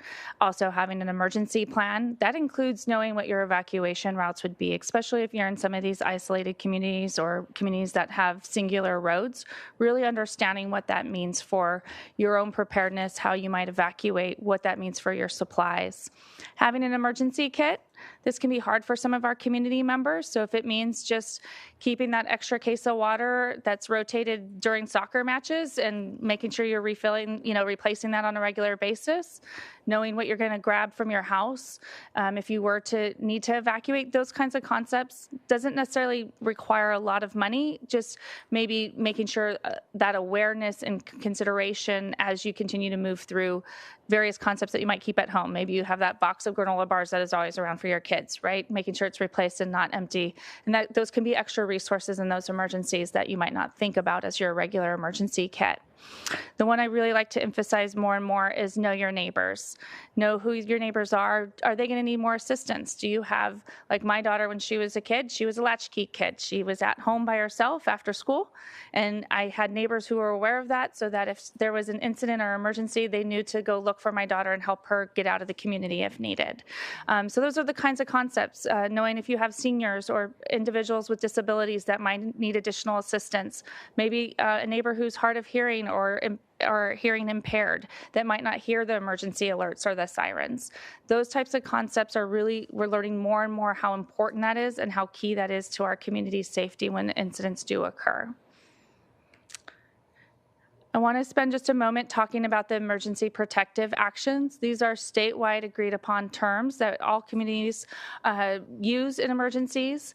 And so really important that we pay attention to what the various concepts mean. And for wildfire, I want to highlight warning. During a warning, we really want community members who have large animals, pets, children, those who might have disabilities, access or functional needs. This is the time to really think about leaving. If it's going to take longer for you to leave your house, we want you to leave early and not wait until it might be more immediate of an action that might take longer for you or your family. Evacuation order means leave now. It means there's an immediate threat to life safety. And so we really want people to pay attention to those various terms. We try to stay consistent in this, try to stay consistent in what they mean in these definitions and considerations. We have a lot of alerting tools that we use. And the reason why we do this is because we know community members, social science tells us that they look to 3 sources before they take action. And so I can tell them to evacuate, but they're going to call their mom in Wisconsin to verify that they should evacuate before they listen to me. And they're going to check on Facebook before they listen. And so we really try to use as many tools as possible. And so I want to point out the top row are concepts that we push. So these are what we call push notifications. We are coming to you, the community member. So field notifications, door knocks, loudspeakers, WIA, these are wireless emergency alerts. Ready SBC, assuming you're registered, we're pushing it out to you. Emergency alert system, that's the annoying beep on your radio or along the bottom of your TV screen. The ones on the bottom are ones where it's a pull, meaning the community member has to go to those to find that information. And so we're relying on the community members to know what are the appropriate social media accounts to watch, what are the appropriate traditional media. We're coordinating with our traditional media, but we still need our members to actually go to those resources to get that information. And on that, registering with Ready SBC alerts. Want to highlight that they can have up to 5 addresses. Register for your work, your home, your kid's school. Lots of different options there. Really important, we have people say, oh, I didn't get that text. And then we look at their registration. It's because they registered their phone number, but they said phone call only. So various concepts like they can log back in, update their content, update their contact information, how they want to get notified. If any community member is having trouble registering, they can call the Office of Emergency Management and we can help them through that. 211 will also help them through that. If they are just simply, maybe they are not good with online platforms, we will do it for them if they need it. I'm not going to go through all of these. These are a lot of our partners and their various social media accounts that are used to push information officially. And additional resource links that can be utilized, including PG&E's website regarding their outage programs, SCE. Again, SCE has some handouts here that they will leave behind with the board and for any community members who would like them. And I just wanted to give a moment. Bob, did you want to? Sure. If I could allow Bob Steins from SCE, and then if. Good morning, Chair and members of the board. My name is Bob Steens. I'm a senior advisor at SCE, and for the past, I think it's been about 7 or 8 years now, I've been specializing in the wildfire public safety power shutoffs. In fact, I think it was about 4 or 5 years ago, I was up in this sitting with Kelly, up here talking about PSPS, and that was in the infancy stage. Before I start, and I will be brief, I do want to thank Kelly and her staff. They've been great partners both during emergency events and equally as important outside of events, giving us input on how we can improve our PSPS programs and other emergency programs. When I last addressed the board, like I said, I can't remember, it was 4 or 5 years ago, we were at the early stages of our, I do have some handouts, early stages of our PSPS program. And since then, we've made tremendous progress. We've installed about 5,700 miles of covered conductor throughout our service territory, and that's replacing the bare metal wires with a covered conductor. We've done about 100 miles of that covered conductor in Santa Barbara County and have about another 100 miles planned over the next few years. And in Santa Barbara County, we also have at least one circuit we're looking at undergrounding as well. We're going through the feasibility study for that. As a result of all the grid hardening we've done, we've seen an 85 to 88% reduction in the chance of our equipment starting in a catastrophic wildfire. So we're pleased with that, but we're not done. We're keeping working.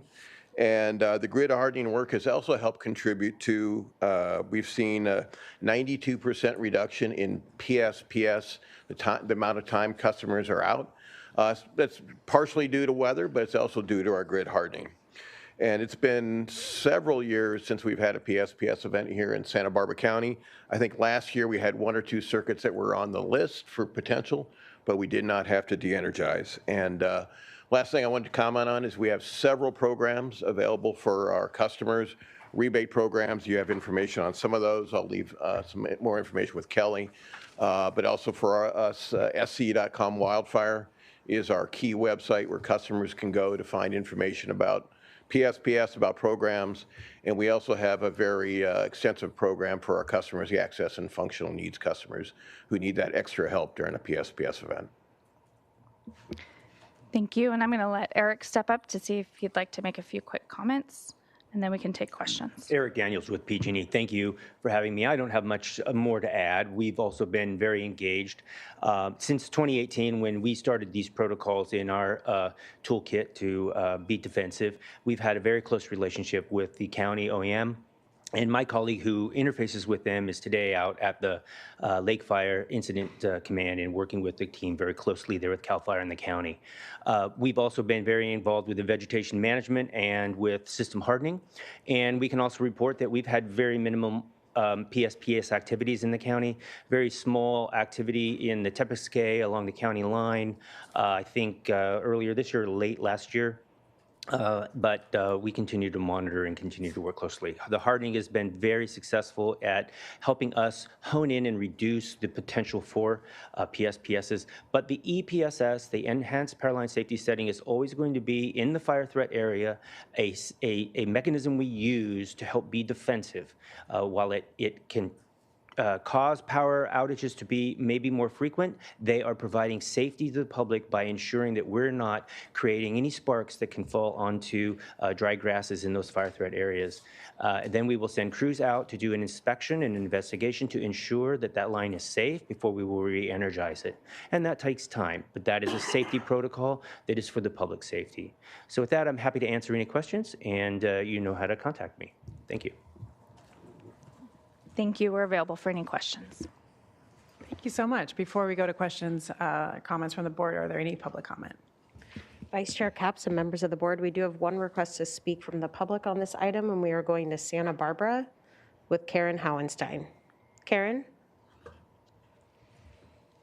Hello, thank you. I want to thank the firefighters, our county, and all of the members of firefighting team who are working so hard and have worked so hard in the past. I witnessed our county fire putting out the Mesa fire that started on Harris Grade Road. And because of the defensible space that was put on the Gowing family property in Sabata Canyon, they were actually able to put out the Mesa fire in front of a lot of people, and it was amazing. And because of the skill level of our county fire, I feel very secure. But I do not feel secure when I talk to the neighboring properties next to the Bridge House in Lompoc. I've spent a lot of time researching because I found out that Ara Baljan, the man who ripped off my parents and owed them hundreds of thousands of dollars when he left their property with his commercial cannabis operation, that he paid no taxes on the product that he took off of the Howenstein property back in 2018 and 2019. That man is developing his commercial cannabis right next to the Bridge House in Lompoc off of Sweeney Road. And I've been researching what they're doing over there because of the corruption that's been involved in this whole cannabis process, that's involved the decisions made by Dennis Pizanich and represented by him. And I've discovered that the CEQA guidance that's given to us by the state is not being followed with respect to the Bridge House's wastewater system and their refuse effluent management system. I've discovered gross violations in environmental policy, and because I am a person who was consequenced personally during the pandemic by Joyce Dudley for environmental violations they claimed happened on my parents' land, I am very offended by the fact that it seems the county's playing a shell game with CEQA, especially where it pertains to the Bridge House on Sweeney Road. And now that I'm investigating this, there will be more coming on this in the future. Thank you. And that concludes public comment on this item. Thank you so much. Thanks for the multi-person presentation. Any questions or comments from my colleagues? Supervisor Hartman. Let's see, I had sort of three questions. The first was just curiosity. I see SCE's high-definition wildfire cameras. If you could describe how those work. Last I knew several years ago, they really, from far away, couldn't distinguish fog from smoke, but maybe that's not what you're talking about here. So yeah, eager to know. and I'm not the technical expert on that, but you know, they're much more very sophisticated. I don't know the count. It's on there how many we have in Santa Barbara County. And the key thing for them is it's really a tool for our fire departments to use. They have the ability to get it. Anybody can go on to the website and look at those cameras, what it's seen. Fire departments have the ability to actually go in and control those cameras. But no, yes, they're not as well now they're more because of AI and that more able to distinguish a fire has started. But the primary tool is like once a fire is started, it gives fire departments the ability to get in and look where the fire is and triangulate and help deploy resources. Thank you. I'm always interested in new technology and how that's helping us deal with this better. Thank you. My second question, really, it's a comment, and it has to do with mowing roadsides and clearing right-of-way. I think we're supposed to do that to 10 feet and 15 feet. And we're way behind this year. And I know that the county fire works with Public Works, and we've been trying to tighten that up. But especially when we've had a lot of rain, I really think we need a better system in place. And I don't know, maybe Chief Hartwood, could you comment what we would need for a fuels crew, or how we can, I mean, it's July, and I was up Refugio Road, and it hasn't been mowed yet, and there are other roads. And so we know that this is 85% of our fires are ignited roadsides. So in years like this, we somehow need to get ahead of it. And some roads, high fire, we may need to mow twice. I know we want to, even in my own, I try to get the optimal time, so I only have to do it once. But when the moisture is as heavy as it has been late in the year, maybe we need to do it twice. So we got to do more.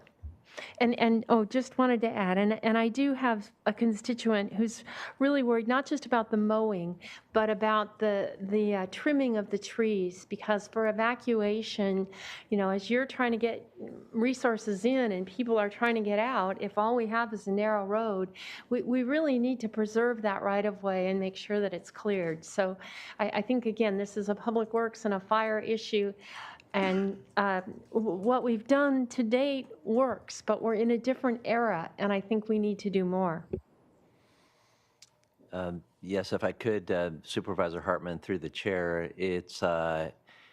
there are hundreds of miles of county roads, and so we do our best, as you said. There are high priority roads that fire is responsible for every year.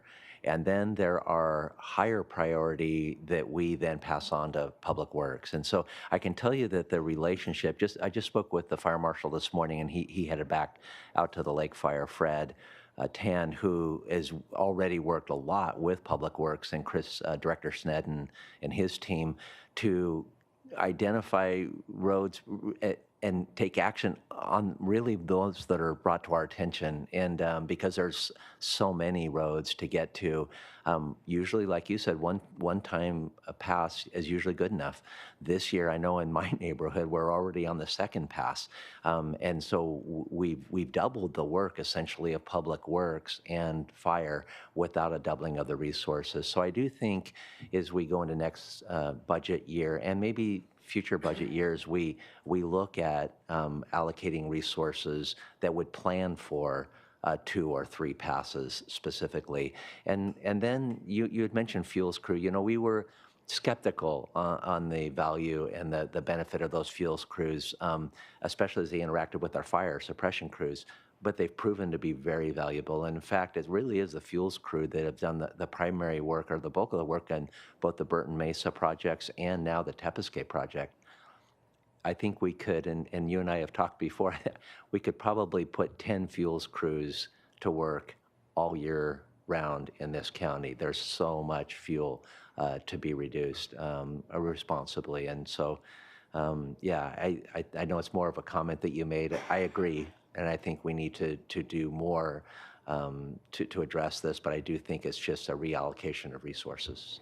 And I know the fuels crews are grant funded, and there is money out there, and perhaps we could do more to bring down grant money for this, because again, I think it's really important. And then that raises the final question I have, and that is about inspections, especially now with this Zone Zero. I serve on the Fire Safe Council Board, and we saw some of the research that supports that. And it's painful because I put in all these plants and they soften the house. And now I admit I haven't taken them all out. I've turned way back. But anyway, inspections are really important. And I know that you're proud of the almost 50% and that most people are complying, but it's July.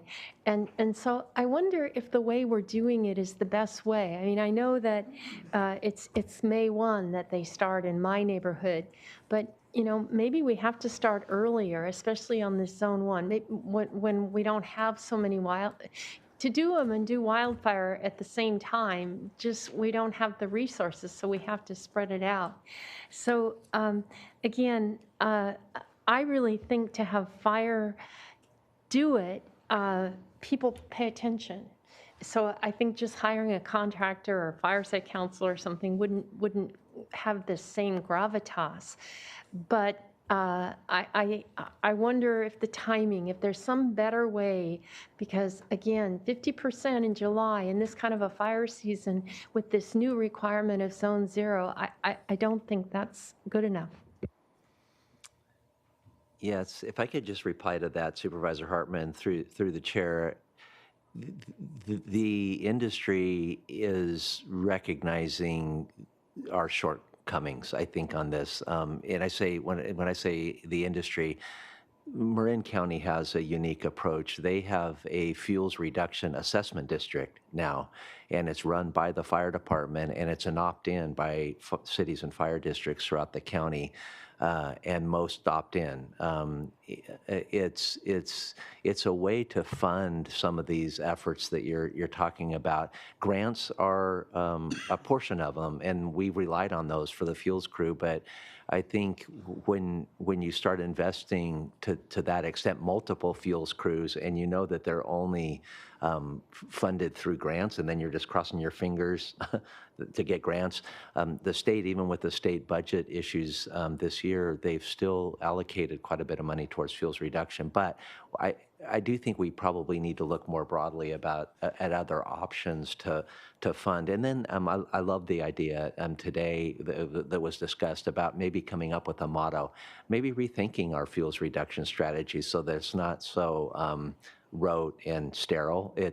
It may be a little unique and catchy, and there are some counties out there that do that, that have slogans like Mo Before 10, or and maybe it's more of a year-round effort here. We are unique in our fuel types and our makeup here, and so and we know that we have an issue we need to address. So I'm supportive of it.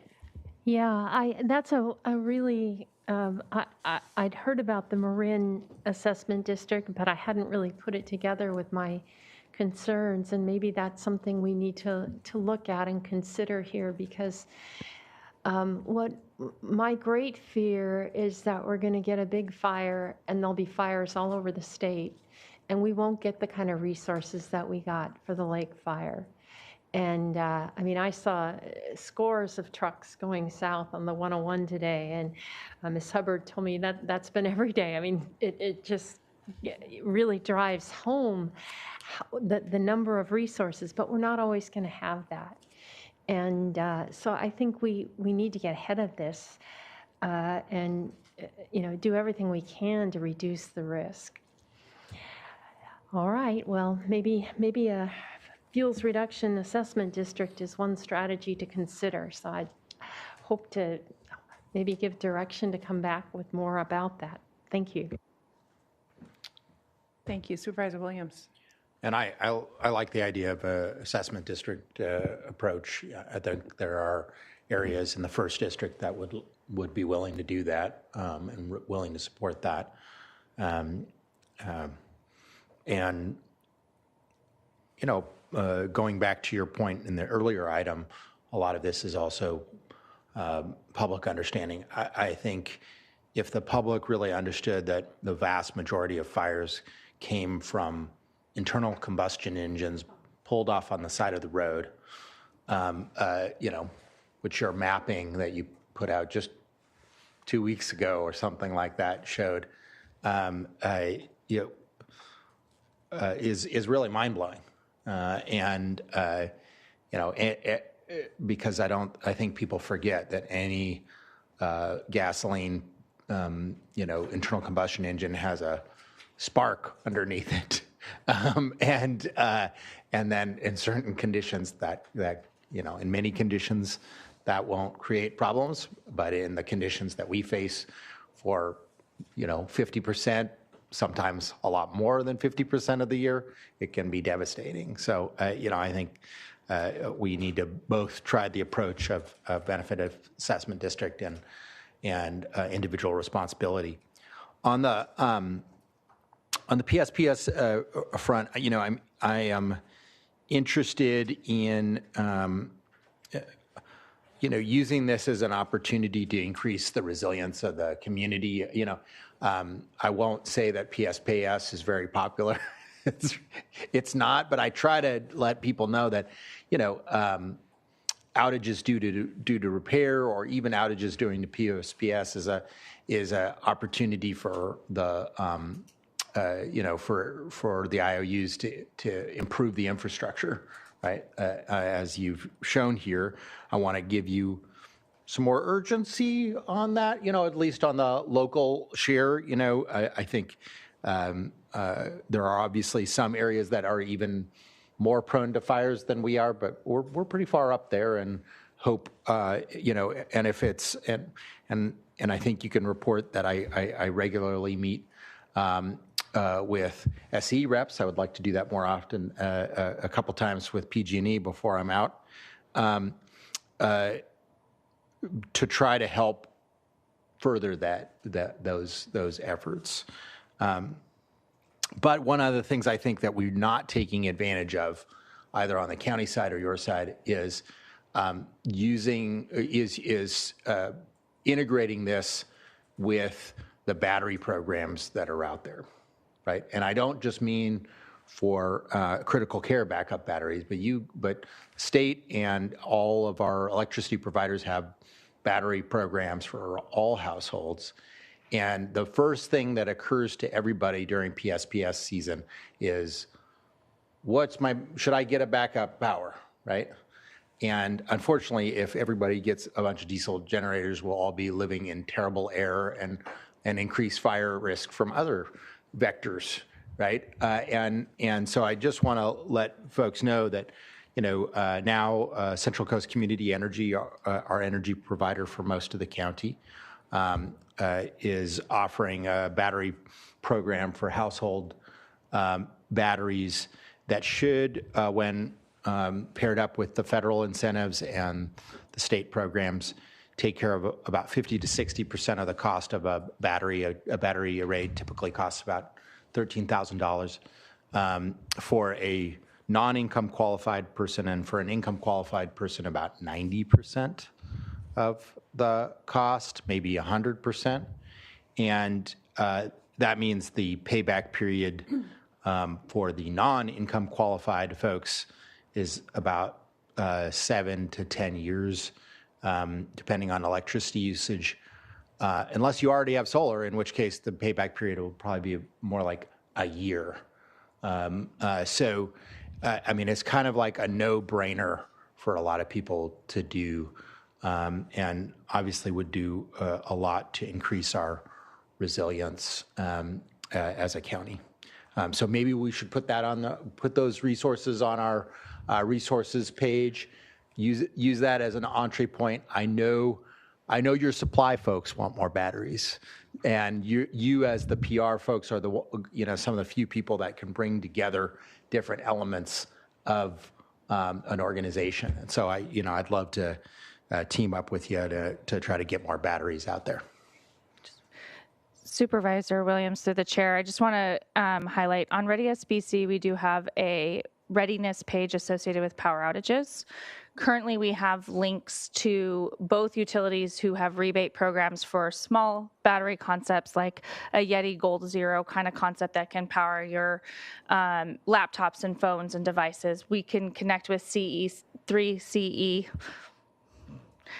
Sorry, my brain's been a long week, to get that additional information that you're mentioning about their program on that power readiness page, since it is a resilience concept. We're also working with them and our Community Services Department Sustainability Group on multiple Resilience Center efforts to increase what kinds of resources we have in the community. I know both utilities could address some additional questions if you'd like associated, but we will definitely add that information to Ready SBC. And traditionally, this has also been a great time to ask really dumb questions that I should have already know the answer to. And I'd like to just understand, like the typical hedge work that you see in a lot of single-family neighborhoods, pretty flammable. Should that apply to all the prescriptions that we do, even in a single-family neighborhood that's not in the wildland interface? Is that really important to back off structures in the same kind of way? Yeah, the zone is pretty clear on what you should have and where. I would perhaps Supervisor Williams, through the chairs, also admit that it's not easy for us, all of us, any of us, to clear away 5 feet. I've done the same thing, about 2 feet, and then my geraniums, because you can't. It's hard to have nothing for 5 feet. But the hedges, I think some of the best data that's come out on hedges and the relationship of your vegetation to your neighbor's vegetation is the FireWise program that we have, and that is really catching on in the county here, where you realize even though your vegetation is green and it's trimmed, often the embers that are cast into your lot come from your neighbors. Or your neighbor's neighbors. And so this community effort is more and more important, similar to knowing your neighbors, getting together with your neighbors and committing to each other to be FireWise and to follow the criteria associated with that program, to include annual cleanup efforts. I think is very, very important. And so then it gets back to the hedges and the vegetation that you have and the care that you give, that your neighbors and your neighbors' neighbors, your community are doing the same thing. I think that's vitally important. Got it. And Supervisor Williams, to the chair, if I can also point out, I've had a couple interactions with community members and actually some firefighters who live in community who have expressed that the new insurance programs through the state, where they're trying to keep insurance for our fire at-risk communities, they are looking at that zero zone. And so I've heard secondhand that some people, if they're not using that zero zone concept of 5 feet of clearance, their insurance companies are looking at that and potentially canceling them. And so unfortunately, the program is a great program and is what we really need, but also the insurance companies are looking at that. And so I'd encourage community members to keep that in mind. Thank you so much. Thank you. I just wanted to round us out here with a different angle on this, and I really appreciate understanding more the planned shutdowns, shutoffs. I know a lot of folks don't appreciate them and are annoyed or inconvenienced, but for some populations, it's life or death. And so I know, Director Hubbard, you mentioned the Independent Resource Living Center as one of our community partners for those who are medically dependent on power. And so we've asked actually Bradley Kirkman, who's our partner, to just speak briefly about what the shutoffs mean for that population health-wise that needs them, and just appreciate the partnership on this. Thank you, Mr. Kirkman. Hello, I'm Bradley Kirkman. I'm with the Independent Living Resource Center. I'm the Emergency Preparedness Services Manager. We're a nonprofit. We work with people with disabilities as well as seniors. My job is to help the vulnerable populations of our community not get stuck in a disaster. Who gets left behind in a natural disaster? It's the vulnerable populations, and it's my job to make sure that doesn't happen. But thankfully, we're partnered with the utility companies and offer some great resources, specifically for the PSPSs. That battery backup program, the one with the smaller Yetis, our organization manages that through the utility company. So if someone does have that, I will be bringing it. But yeah, if you have family members or personally someone with a disability or senior, and all these wonderful get prepared things that we're talking about, I will actually come and help you do those plans and get those put together. Great. So if you qualify, I will come and help you do that. And that's with the Independent Living Resource Center. And Bradley, do you want to address, I think you have emergency kits that you customize. Yes, if you don't qualify for the batteries, I can definitely help you start building those emergency kits, those 2-week kits, those grab-and-go kits. I can help you start building those and getting those put together. So yeah, if you have family members or personally qualify, Independent Living Resource Center, we're happy to help you with that. Well, thank you. I can tell by your voice that you have a lot of pride in your work and enthusiasm. It really means a lot. Absolutely, super important. And register for ReadySBC. Yeah, everyone should be ready. He's on talking points. I Good. know. Train him a little bit. I was going to make one more plug. Yet again, this entire presentation was one big plug for signing up for readysbc.org. Thank you, everybody. I think we're good. Oh, do we need? Is this a vote required? It does, like it is. And Supervisor Hartman, I didn't know if you wanted to provide that direction with the vote, or do you want to think about that? And up to you. I guess I would. I'd be interested in coming back at some point with some research about what that would mean for Santa Barbara County, a benefit assessment district. So I move A through B with that direction. So moved? Or Okay. so seconded. Perfect. Great. All in favor, please say aye. Aye. Motion carries with all three of us. Thank you. And that concludes, we're moving into closed session. Let's see the exact language I need to use for that. I believe that's it. The county council. I knew there was something. County council, please read the items for consideration in closed session. Thank you. Members of the board, you're scheduled to meet in closed session for conference with labor negotiators, employee organizations, all bargaining units, unrepresented employees, managers, and executives, and the agency designated representatives are CEO Miyasato and Human Resources Director Christine Schmidt. And one item of existing litigation, American Medical Response West versus the county. And the time estimate is probably 30 minutes. Okay, well, let the record reflect that means we will be coming back at noon. Does that sound good for everybody? Excellent. Okay, we will convene to closed session. Thanks so much.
Okay, welcome back. We are now coming back, reconvening the meeting of July 16th, 2024.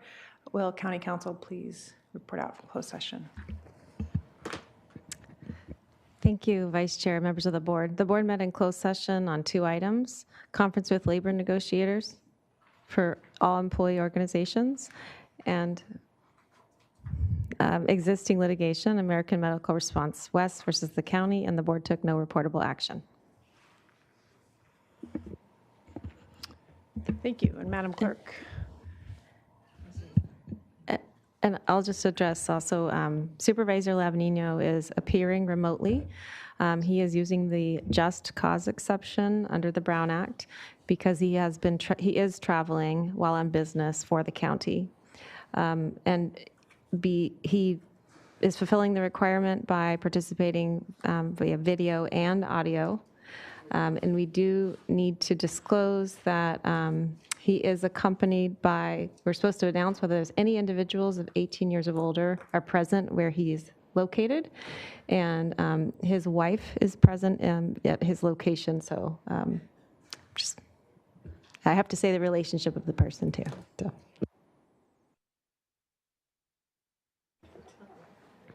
Okay, well, thank you, Chair, for your efforts. And now I believe we're going to head back to the administrative items that we were unable to do before. Yeah, what was the list? Who has the list? I think Supervisor Hartman has it.